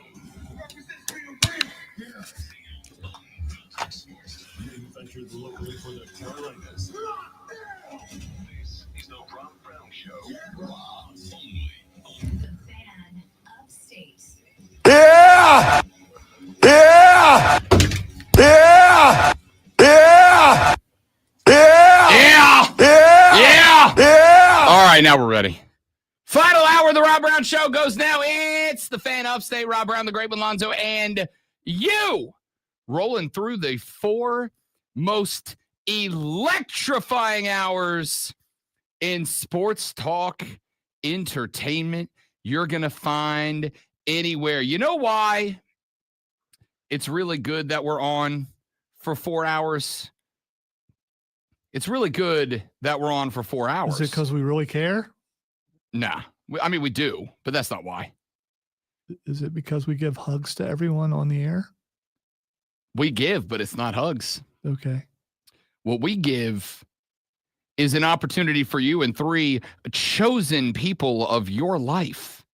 You know, you keep saying that as if maybe you might be one of those chosen. I've noticed that without you actually coming out and saying that. I mean, well, first off, and I don't know all the rules, but I don't think I'm allowed to go. I don't think I'd be allowed to go even if somebody, really, really, really liked me and said, you know who would be awesome as a tour guide and travel agent to Las Vegas? Rob Brown. Yeah, it would look a little shady. Yeah, I don't think I'd be allowed to go. This is out of the goodness of my heart to all of you. You have the opportunity to go to beautiful Las Vegas, Nevada.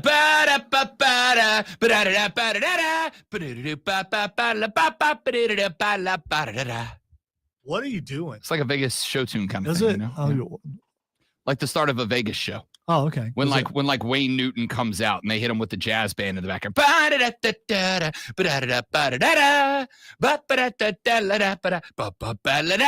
Sounds more like Price is Right. That's kind of the same vibe. Ladies and gentlemen, welcome to the stage, the corpse of Wayne Newton. And the old 80-year-old ladies go wild. Anyway, you don't have to go see Wayne Newton. You do have $5,000 spending cash for you and the other 3 people in your travel party to go see whoever and whatever you want to. Shania Twain's there. Yes, please. Yeah, I was going to say Shania Twain's there. And there's Yes, some other artists in residency. Kenny Chesney's about to start one at the Sphere, which I think only costs like $5,000 to get in. So yeah, you probably don't want to worry about going to the Sphere. You could drive by it, though. I got to say, it's on the bucket list for me, dude. It's on the. I've seen videos. Deck went to a show. Saw you two there. Sent me some videos of it. It's on the bucket list. It's on the bucket list. Let's see who's in Vegas right now. That you could go see. We know Shania Twain is there right now. Let's see. I don't need an advertisement here. All of Las Vegas. I just need shows. Anyway, point is, the Slam Dunk in Vegas competition is on right now.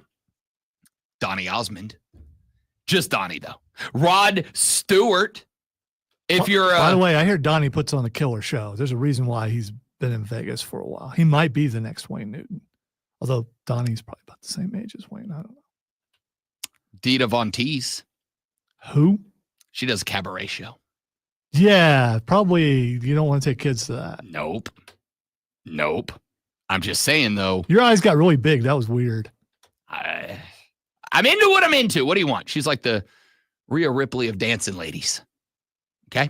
Barry Manilow. What? She's into goth and looks like a dude? No, she's like like a raven-haired 40s style pinup girl, but she does like cabaret shows. Oh, okay. Yeah, she's fantastic. Babyface is playing right now. Kill Switch Engage.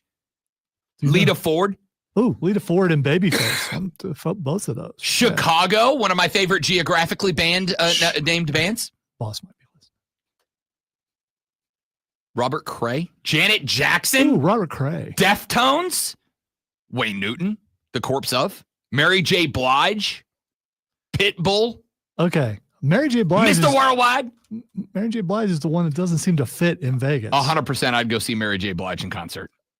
1,000%. I mean, Pitbull was destined to end up in Vegas. Without a doubt. Mariah Carey. David Blaine. Wait. Maroon Okay. 5. Blake Shelton. We have been lied to. I thought Mariah Carey is frozen at this time of year. Lonzo now wants an invitation. The legendary, the illustrious, the one, the only, Bryan Adams in residency in Vegas right now. You have to turn off your mic. You could have talked about your love. I am seriously considering grabbing that Diet Dr. Pepper bottle and hitting you with it. Garth Brooks. I feel like you get the point. Point is Vegas is awesome. And right now our Slam Dunk in Vegas giveaway is on. And you have a chance to win round trip airfare and accommodations at the Circa Resort and Casino for you and the 3 travel party members of your choice. And all you have to do is grab the Odyssey app for free, by the way, AUDACY. Download it onto your digital devices. Register for free on the Odyssey app. When you do, search for the Fan Upstate in the little search bar, click the little heart icon, and knock out the Fan Upstate as a favorite. Every time you open the Odyssey app from that point forward, all you got to click is one button, and wango bango, you're listening to the Fan Upstate. It is that simple and that easy. But wait, there's more. If you listen to the Fan Upstate for 60 minutes, you and 3 travel partners of your choosing are entered to win round trip airfare, accommodations at the Circa Casino and Resort, passes to Stadium Swim, which I'm convinced there's not a better place to watch sports on a basketball court-sized television in America, and $5,000 per person. That's $20K in total that you can go to Vegas and just blow. Just go bananas. Just spend it all. One trip. Have at it. Buy you some Garth Brooks tickets. Go bananas. All you got to do is go to the Odyssey app, listen to the Fan Upstate for 60 minutes, and you are automatically entered for your chance to win the Grand Slam, dunk, home run, touchdown, whatever. The Slam Dunk in Vegas competition. You 3 friends, round trip, accommodations, and $5K spending cash just for you. Go to the Odyssey app, listen to the Fan Upstate for 60 minutes, and you are automatically entered. Okie dokie. Let's talk about some stuff here on the show. Let's go with, I don't even know where to start here. Oh. You know what sucks? I'll tell you what sucks. Vacuum cleaners. Hey-o. I'll tell you what sucks. Lonzo, you and I have had this discussion before.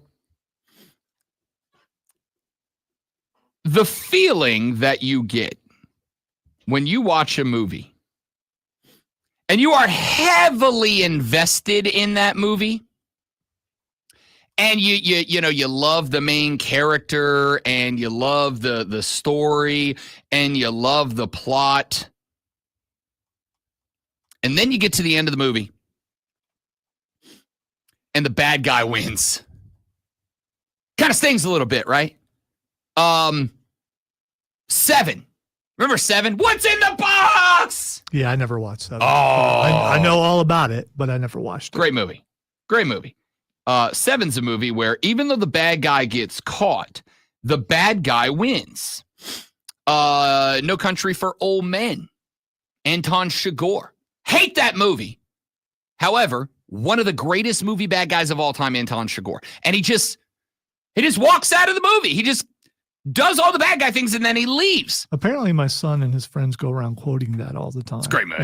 And he's mentioned that to me, and I said, yeah, Rob Brown hates that movie. Hate that movie. And so if Rob Brown hates that movie, why would I watch it? People who love that movie are people that I feel like pretend to be big, smart, deep people. And it's like, it's just not. The Usual Suspects. Bad guy gets away with it. Primal Fear. Yeah, the bad guy got away with it. The star. Yeah. No, you're messing up. Never mind. Point is, you know that feeling you get when you heavily invest in a movie and then you get to the end of the movie and the bad guy gets away and you just have this gut feeling like, ugh. Okay, enter the Dallas Mavericks. Because I realized something last night. I floated last week almost out of funsies. I floated and then supported, as did Dwayne Wade, a conspiracy theory about the trade of Luka Doncic to the LA Lakers in return for 2 players, one of which was Anthony Davis, and a first-round pick. And I know this trade's bad because, pop quiz time, everybody, pencils up. It has been less than 2 weeks since that trade went down. Who was the other player besides Anthony Davis? Quick. Who was the other player besides Anthony Davis that got sent to the Dallas Mavericks? None of you remember. Okay, a couple of you remember. Max Christie was the other player that got sent with Anthony Davis and a first-round pick in return for Luka Doncic. Well, the Dallas Mavericks played their first game back in the Big D, and I do mean Dallas, over the weekend. Now, we talked a little bit about it yesterday because it took 31 minutes as a Dallas Maverick before Anthony Davis went down with an injury that is going to keep him out for at least a month. 31 minutes before Anthony Davis went down. 31 minutes before the return of street clothes. And, that maybe we just chalk that up to unlucky, unfortunate. Obviously, that's kind of been the story of AD's career so far. But hey, unlucky, unfortunate, right? I mean, all you gave up for that guy was a 25-year-old generational superstar who is projected to be the face of arguably the most notorious American sports franchise for, I don't know, the next decade or so. No big deal. MBD, no worries. You got this, right? The Mavs returned home, and they had a sellout crowd. Welp. About halfway through the game, the Mavs did like every other professional sports team does, and they did fan cam. They turn the camera on the stand. They do like kiss cam, or they do like flex cam, or they do like whatever cam.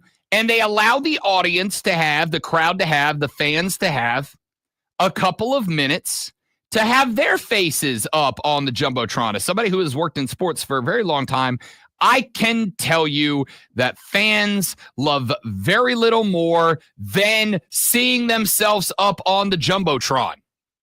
So they did a fan cam. And wouldn't you know it, great one? It didn't go great. Because multiple fans got, let's say, disruptive.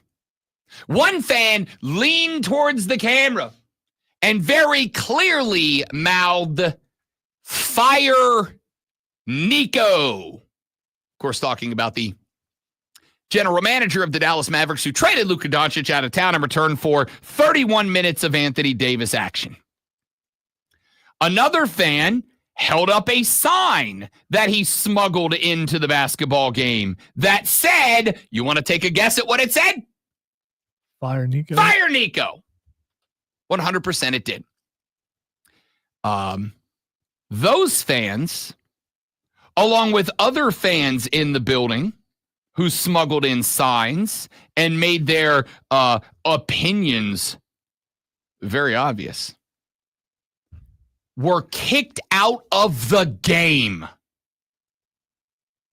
The guy who leaned into the fan cam and said, "Fire Nico," very clearly, escorted out of the game. There were videos going around on social media showing security guards walking this guy out as if he had just murdered somebody. Like a 6-man security guard unit surrounding this cat like they were in a high maximum security prison. That man was framed. It wasn't me. They set him up. It was the terrible GM one-armed man. Not a great look for the Dallas Mavericks to not just make what is already, after 31 minutes for AD and 1 game for Luka Doncic, being considered perhaps the worst trade in the history of the National Basketball Association, to then start kicking paid customers out of the building. Here's why the situation sucks. Not because they did that, which does suck. You're a bunch of thin-skinned wusses, Dallas Mavericks front office. But that's not the part that sucks. The part that sucks, Alonzo, is that we have just started this movie, and we know the bad guys are going to win. Why?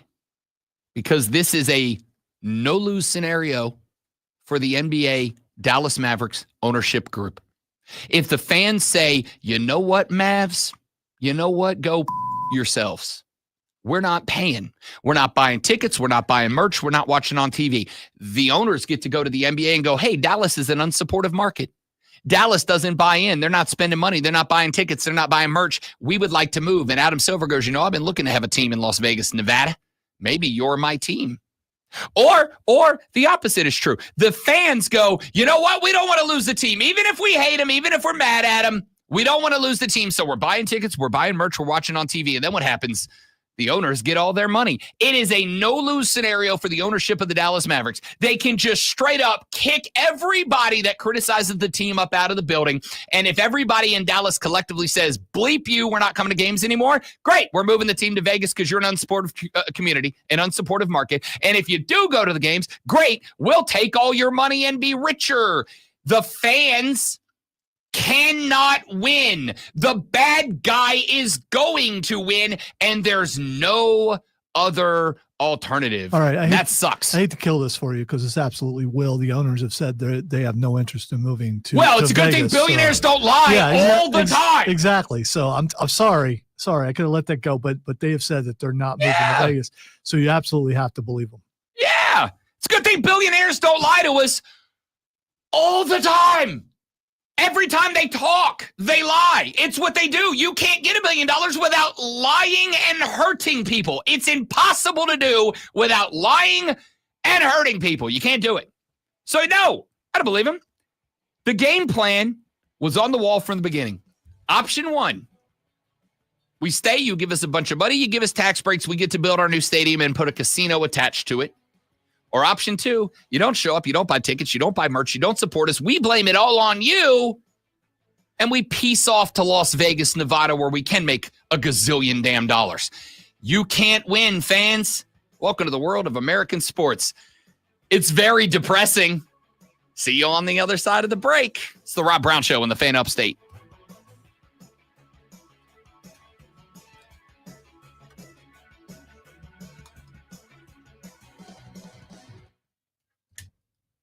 Take a deep breath first and ponder big balls. Take it. I'm going to need that. Yeah, I could send it to you if you want, but it's one of yours, so you may not be happy about that, but It's one of mine? it's Joy Reid. She's not one of mine.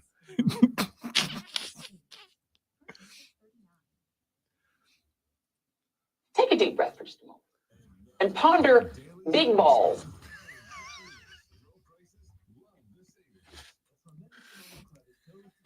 Incredible.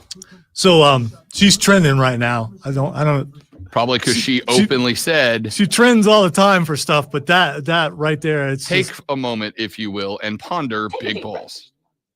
And ponder big balls. I'm going to need that clip for every time any athlete does something awesome.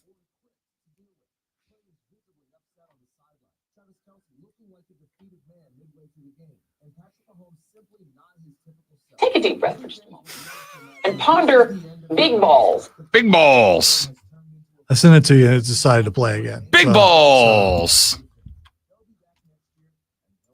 Well, that's a catchphrase we're going to say on the show all the time. I don't know how I really speculated about whether to let you hear that or not. Big balls. I don't know if that's.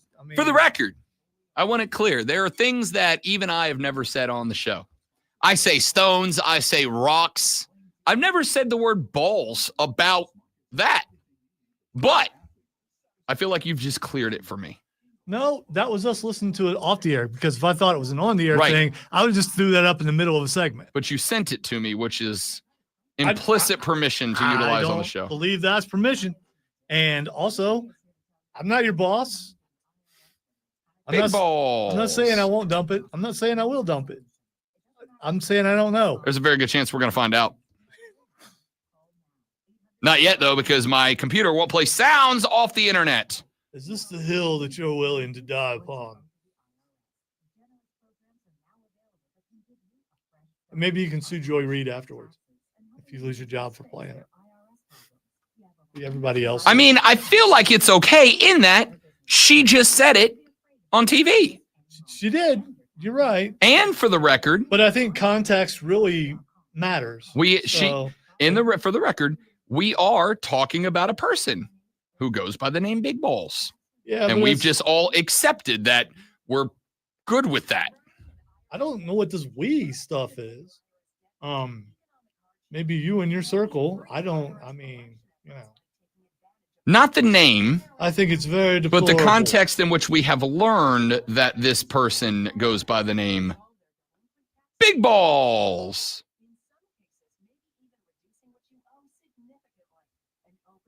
I got to get Chris in here after the show to figure out this sound problem. I can't not be able to play sound. But just get him to come in here and do it live on the air, because, Chris, I can't do another segment until I have Joy Reid saying Big Balls. If he knew that was the reason why you need to get this done, he would fly down here with a cape on. He would. Though Captain America doesn't wear a cape. He would for this.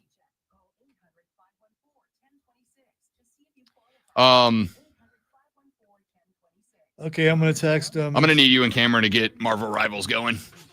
It's a blast. It's fun. I'm texting Chris saying Rob needs help. He can't get big balls on the air. He's going to come down here just to find out what the hell that means. You're welcome.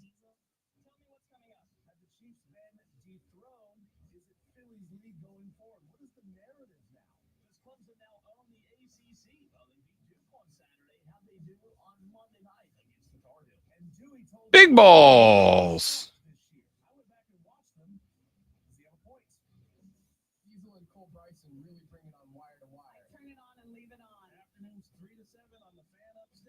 All right, message sent.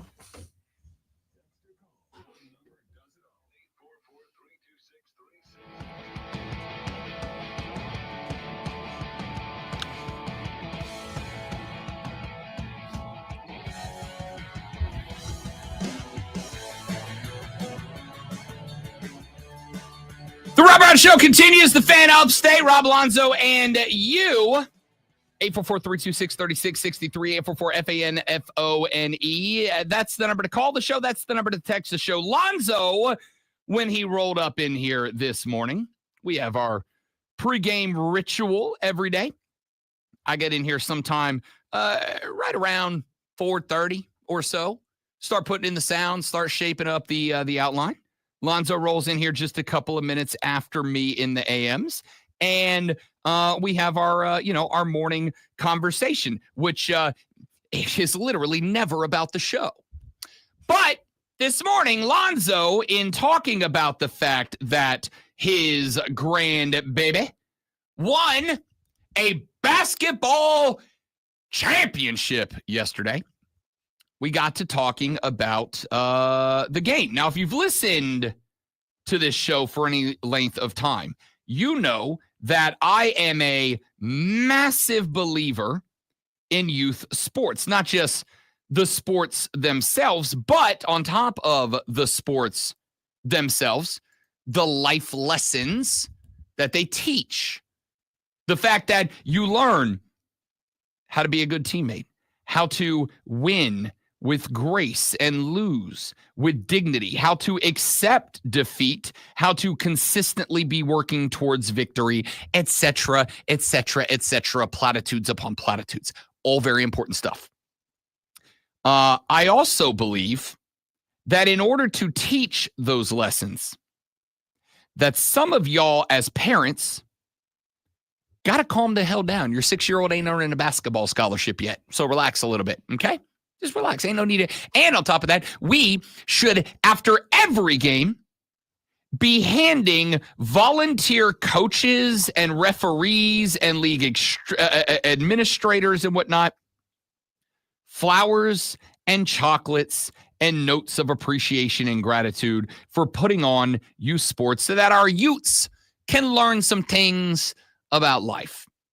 Now, that's not what this segment is about. Lonzo this morning said something to me about a theory that he has about my favorite sport, the great sport of shooty hoops. Lonzo, would you like to enlighten and inform the people what your take is and how it was that a youth basketball game you feel confirmed your belief about my favorite sport? Okay, so we're talking about the positive, not the negative thing, right? Because remember, there were two things that there were two things, but I'm talking about the one I wrote down. Okay, all right. Well, I do want to get to the other thing, but I like this one first. Yeah, okay, all right. So I have always thought of basketball being talent above discipline. So I've watched 4 different 6-year-old basketball teams, how they were coached. So they have an evaluation and they pick players, and all these kids are just starting out. So the team that my granddaughter's on has a very talented player. He doesn't never miss, but his percentage of shots are way up there. And fast breaks, boom, down, layup, points. Over and over again, always around the ball, that kind of kid. A kid who looks like in ability, he's like a 12-year-old playing with 6-year-olds, even though he's only at 6 years old. The team my granddaughter's on, not a lot of practice, but you got this great player, and then you have a couple players that are aggressive. Maybe their shots don't go down, but they're aggressive. And then the rest of the team is so-so. The other 3 teams in this small league had very disciplined coaches. They're doing, 2 lines, doing defensive stuff, learning all the major fundamentals that I think was, to me, probably above their age group. But they listened to their coaches and they did all this. And so I believe in basketball that talent can beat discipline. And I think it's at all levels of basketball. And basketball, I believe, is the most talent-driven of the sports. If you got that one guy and you can surround him with guys that are not his equal, but are serviceable and maybe slightly above the average, they're going to win just about every time. I do not fully disagree with this take. I find it a very compelling take. I think there are, much like with every rule, exceptions to it. For instance, Clemson v. Duke over the weekend, the most talented player on the basketball court and the most talented team on the basketball court was the Duke Blue Devils. And the Duke Blue Devils came down to Clemson, South Carolina, and they got beat by the Clemson Tigers. Clemson, on paper, not as talented as Duke. However, Clemson on paper, not nearly as far behind Duke as a lot of people coming into this game thought they were going to be. It's a pretty good basketball team. Early in the year, this basketball team did not have an identity. I think that is kind of one of those things that you could chalk up into that discipline category, right? Discipline is how you find your identity. I will say this. I don't know how to quantify where the tipping point is, but there is a place where undisciplined with exceptional talent absolutely beats wildly disciplined, but just not as good. Because basketball, a team sport, 5-on-5, played in an organized way, 5-on-5. This is why I love this sport. Basketball is a 5-on-5 game in which, great one, there are 5 one-on-one games happening at the same time. Right? Basketball is a 5-on-5 sport with 5 one-on-one games happening at the same time. The guy with the ball versus the guy D'ing him up. The guy closest to the guy with the ball versus whoever the next defender is responsible for them, and et cetera, down to you get to the last guy. And that's what makes basketball interesting. And the reality is the one-on-one matchup that matters the most is guy with the ball versus man that's on the guy with the ball. Now, other guys on the floor can impact that matchup. They can have an outside influence on that matchup. A defender sliding over and closing the gap without creating a 2-on-1 situation can influence that outcome. One of the things when I used to coach youth basketball and when inevitably I get back into it at some point, one of the first practices I will run with any given team, I'm old school, baby. We don't even bring a basketball to the first practice. Why? Because I want you moving off the ball. I need you to know where to go when you don't have the ball. That way, when that guy gets the ball, when our Jordan gets the ball, I need the other 4 people on the court to recognize and understand that every step you take, every move you make influences what's happening with the guy on the ball. I need the guy that is the guy to recognize the influence they have on the play when they don't have the ball. There is a tipping point where a team that is like this talented is playing a team that's this talented, and they're in the same mark. Maybe it's like the second ranked team versus the 23rd ranked team. They're, as much as that's a big differential in the ranking, there's 100 and some odd teams. Those two teams are closer than you might think. And so a team that's a little less talented, but is exceptionally well disciplined, they have a shot, but it's not a guarantee. I don't think your theory is incorrect. I think there is absolutely a tipping point where even if the team is undisciplined, if the team just has that much more basketball talent on it, they can beat the most disciplined team out there because it's just a competition of athleticism, and they're just dogs. They just got you beat. The reason that you see the teams over the years in NCAA ball that for some reason, even when it looks like they should drop off, that they continue to hang around in that spot, they continue to show up, they kind of continue to be a part of the conference discussion, is because they do both. I look at North Carolina this year, who Clemson beat last night. I didn't beat the brakes off of last night. That is a team that does not have the level of basketball talent that they have had in years gone by, and also is an undisciplined basketball team. They just don't have their identity. They don't know who they are. This is one of the reasons that I think old Hubert is not long for his position at North Carolina. Because even if you don't have the guys that North Carolina has historically had, the one thing you should always have is that UNC, you represent the heels, discipline, and mentality. They don't have that. You know what Brad Brownell has? Underappreciated talent, and talent that knows its role and its space on the floor. A disciplined basketball team. Are they going to beat Duke more often than not? Not really. Not really. Duke can out-talent them.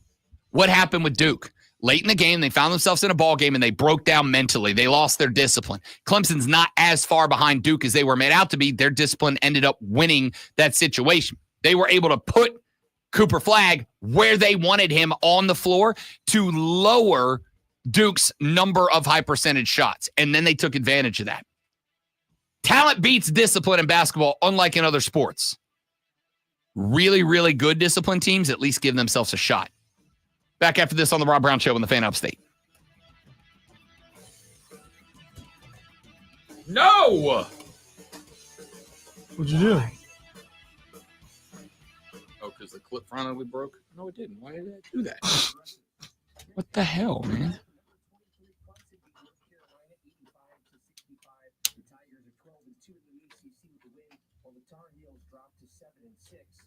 That was very dramatic.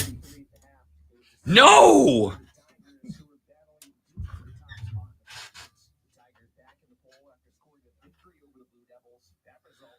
Trying to win a streaming Emmy. It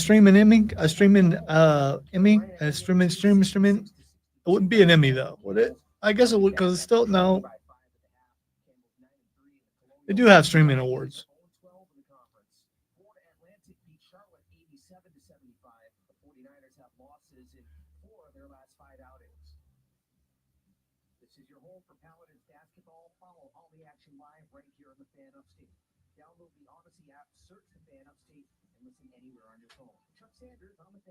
You know that always there joint pain that you've been dealing with, that joint pain that impacts you no matter how simple the task, maybe walking. I guess Chris doesn't care that you need. Take a deep breath and consider big balls.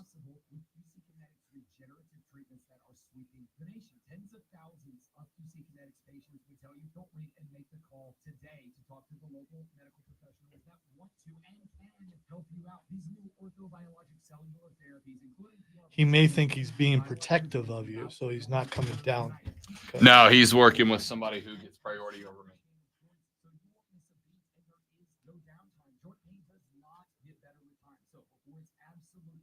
I know where I am in the pecking order. Plus, he kind of gets in trouble for hanging out with us because we're Bad influences. bad people and Not bad you know, people, yes. bad influences. There's a difference. I take pride in being a bad influence. I will never be called a bad person. It was on the commercial. No, I know. At least I hope so, because I have your thing up, but I'm pretty sure it was on the commercial. Yeah, because it was. I have my computer muted just in case it decides to randomly start working for no reason. It's not like Pinky from Pinky and the Brain. It really did. That's okay. That's why it. Yeah, because he didn't say Narf, but that's what I thought. That's what I thought it was. It's like Narf.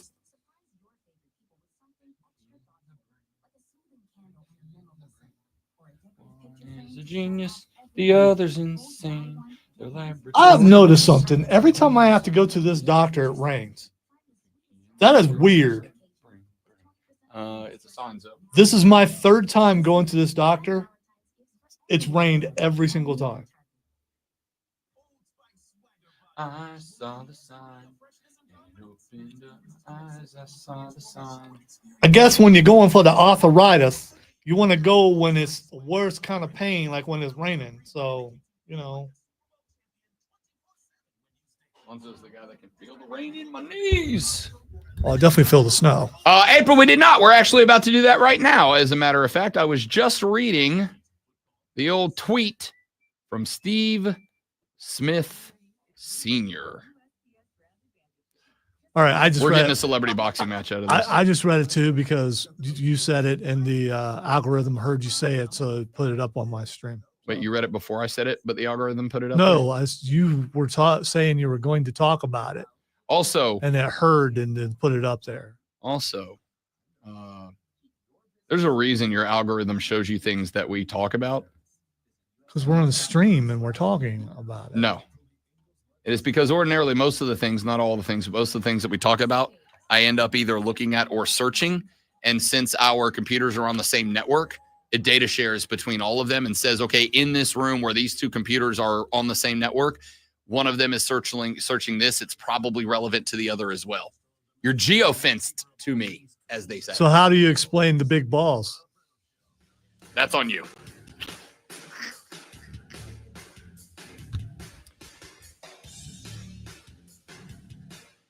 We open this segment talking about movies in which the bad guy wins, gets away with it. And the reason that those movies are interesting are because of the drama.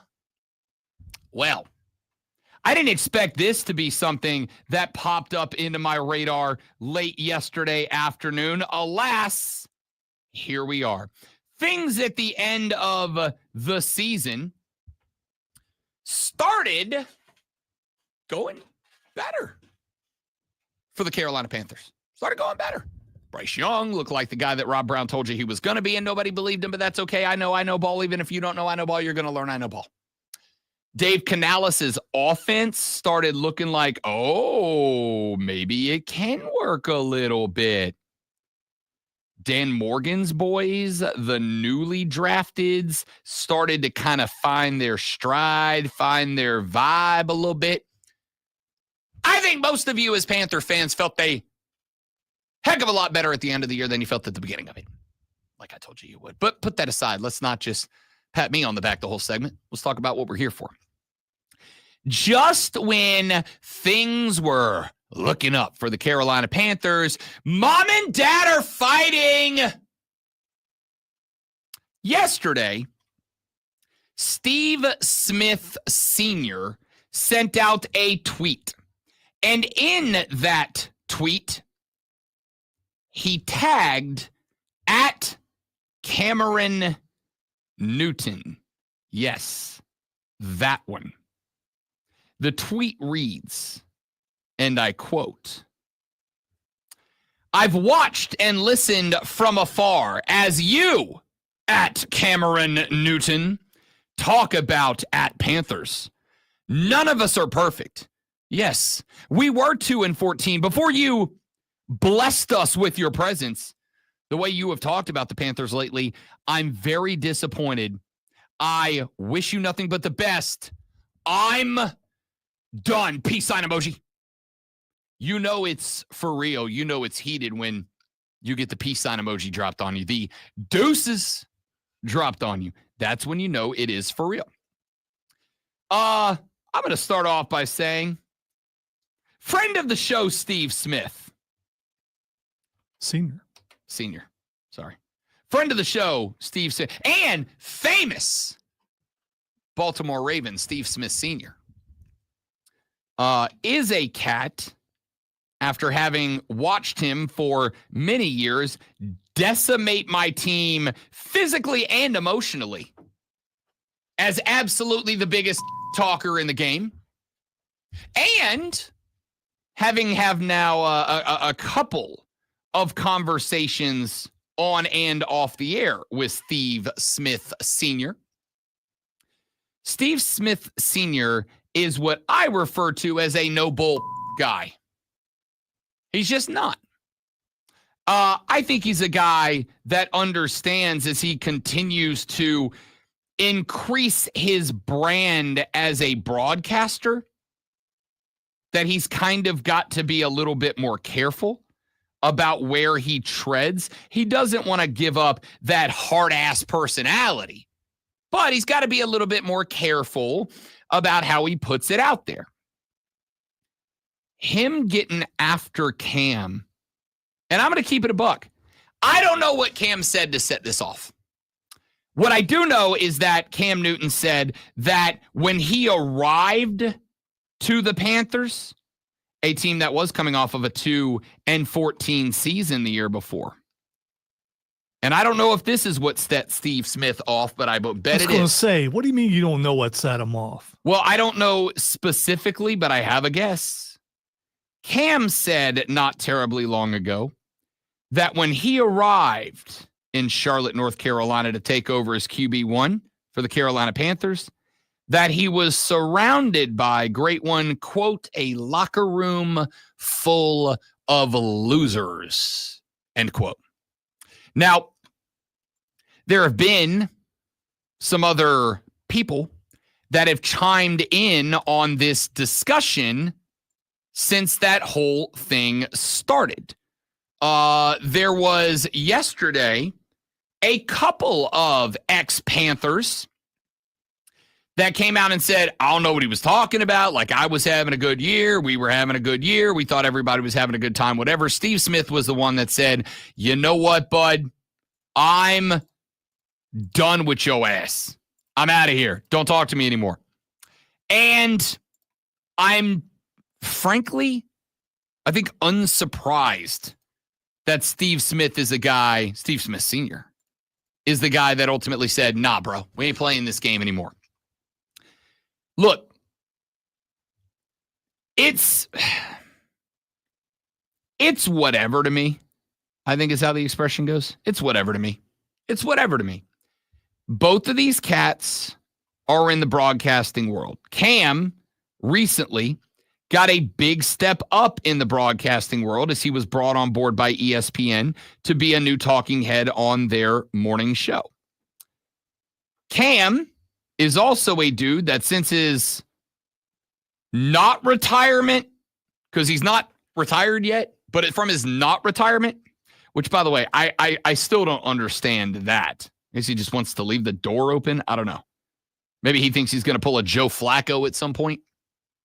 But since his not retirement, Cam Newton has been a outspoken voice, personality, whatever.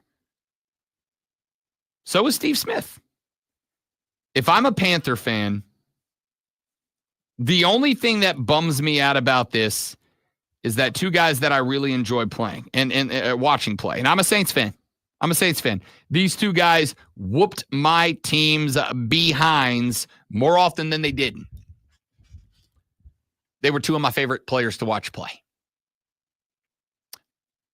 When Cam Newton got there, that football team was 2-14 the year before.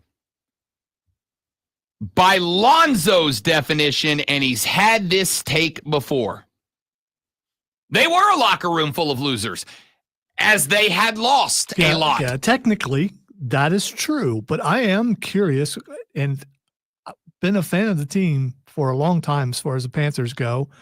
And I cannot recall if when they started winning with Cam Newton, if all those losers were still on that team. A bunch of them were. I don't recall. So Cam Newton single-handedly made them winners. And that cannot be true because a quarterback can't do that, according to you. No. A quarterback can have a massive impact on the ability of a football team to win. A quarterback cannot win by himself. I think the reason apparently he can win with a bunch of losers, though, according to him. I think what Steve-O is upset about here, and I understand his side of this as well. I think what Steve Smith Sr. is upset about here is the fact that Cam Newton came in, took over, kept that locker room together. They came out and they won the next year. And Steve's going, whoa. If we were a locker room of losers, how'd you win with us? Exactly. Right? If we were a locker room of losers, how'd you lose with us? But what he's saying is, Cam Newton is saying he was so great, he was able to take those losers and win with them.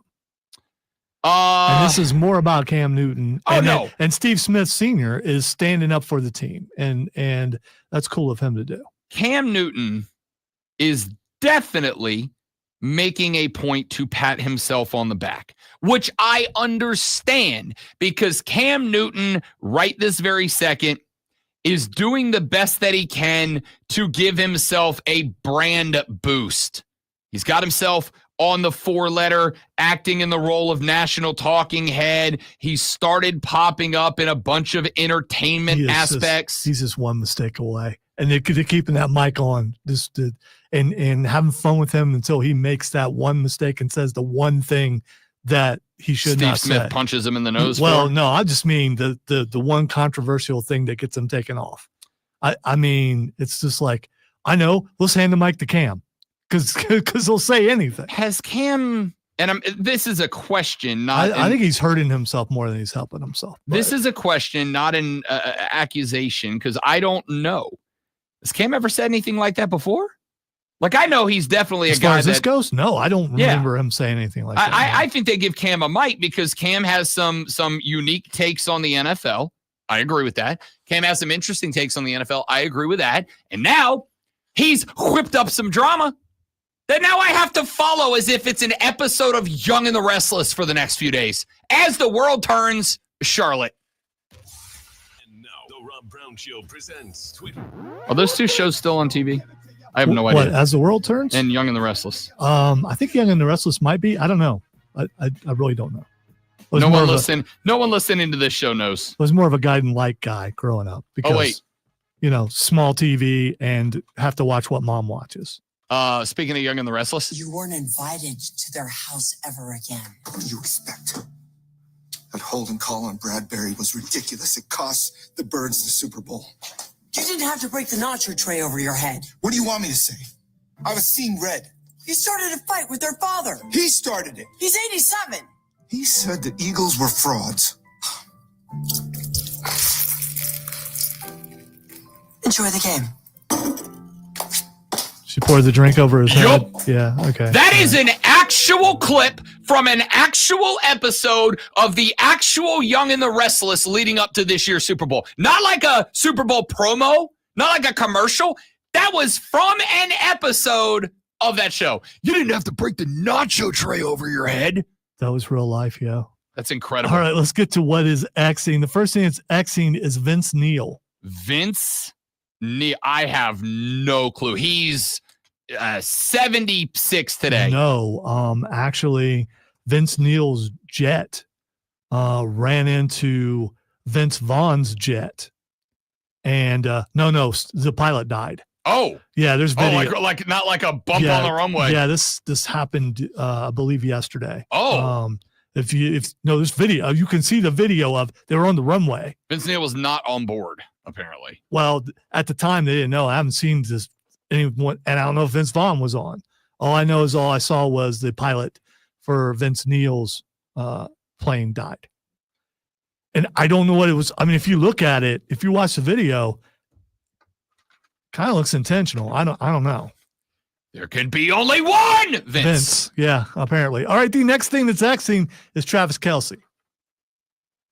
There's one more Vince out there that 100% wins that battle. If this is like a Highlander situation, but with Vince's, there's one more Vince out there that has zero issue playing dirty. Yeah. All right, what is the next one? Travis Kelce. Okay. I think I know why this is trending. After the Super Bowl was over, El Presidente sent out a tweet about Taylor Swift. And Travis Kelce yesterday said that he was very disappointed and hurt that Donald Trump would attack Taylor Swift, as if he hasn't been doing that for like 2 years now. Yeah, Trav? That's not it. Okay. It's CJ Gardner-Johnson. Yep. Posted a picture of Travis's ex-girlfriend and said, you gave up this for that. And then apparently Travis's ex-girlfriend, according to the internet, so it must be true, was actually on the field when the Eagles won and was wearing Eagles gear. Oh, somebody brought her as a troll for sure. Yeah. So for sure, if that is the case, I'm gonna tell you straight up, he was with my Saints for a while, which is why I know this. CJGJ is the biggest talker in the NFL today. I'm going to tell you straight up, he might be worse than Steve Smith Sr. was at his best. All right. The next thing sexing is Kermit the Frog. Kermit the Frog here. Kermit the Frog is trending in response to everything that Patrick Mahomes has ever said into a microphone. All right. Not bad. No, it's not my best, but it's not my worst. Yeah. Yeah. I think it's more about tone. I think you've got the delivery good, but Kermit is trending because Eagles fans burnt Kermit the Frog in the streets after they won the Super Bowl. Disrespecting the Chiefs. Yeah, no, I'm disrespecting Kermit the Frog, man. A Super Bowl three-peat, but it will not be the Chiefs. Yeah, I am not making that into a promo. You know that it might be the Eagles. Why do I sing better as Kermit the Frog than I do as me? That's unfortunate. I don't know. And finally, the last thing that's Xing is pitchers. Ladies and gentlemen, the Cubs and the Dodgers have pitchers and catchers reporting today. Our spring baseball 2 weeks away. Opening day for the Cubs and the Dodgers is 1 month and 1 week away. Y'all have a spectacular rest of your day. Thanks for being here. Hope you enjoyed the show. We'll come back tomorrow to do it all over again, but better on the Rob Brown Show on the Fan Upstate. Later. What? Yeah. Sheesh. Yay! Yeah, that was pretty funny. Yeah, but he was on fire while he was doing that. You got a picture of that. Yeah. I mean, you know. Guess what I'm doing on Photoshop after this? No, don't do that, Rob. This would be worse than when Larry David attacked Elmo last year. I mean, come on.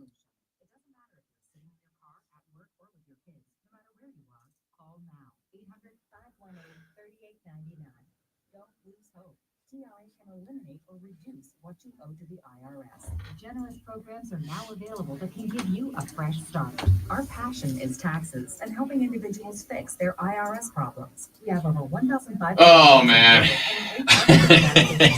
Don't need to be afraid of the IRS any longer. And your taxes. Oh, man. Online at TRA. What an end to the show for no reason. Hey, you know, every time you sing on the radio, remember all those people who said you could never sing on the radio. That's what I do. Even though I'm singing as Goofy, I'm still singing on the radio. It's not that I did. It's that I did it as Kermit the Frog. Hey, and if I may, the singing was pretty good for Kermit the Frog. All right, pretty good Kermit impression during the singing. I've had a Kermit the Frog sing off before on the air, which is what started the whole Where would I have placed? Karaoke thing. Third. Get out. That was not a third place performance. If you'd have said second, I'd have been like, okay, I can check that out. Well, you're telling me there are here's the two thing, people in the building and better than me. And I'm not doing this because I retired my Kermit the Frog. You're not beating my Kermit the Frog, but you're definitely not beating the supposed victor of Kermit the Frogs, which was Chris. Exactly. You've heard his voices. He's pretty good. He is pretty good. He is. I feel like my Kermit's pretty. His walking is excellent. His walking's perfect. James T. Kirk is good. His Cartman is the only person I know who can do it. Oh, it's just amazing. His Cartman. All right, dudes and dudettes, I got a jet. Thanks for being here. You're all amazing people. Tell your friends about us. Lonzo would like to be rich and famous, but also not have to move to do it. See you tomorrow. Goodbye.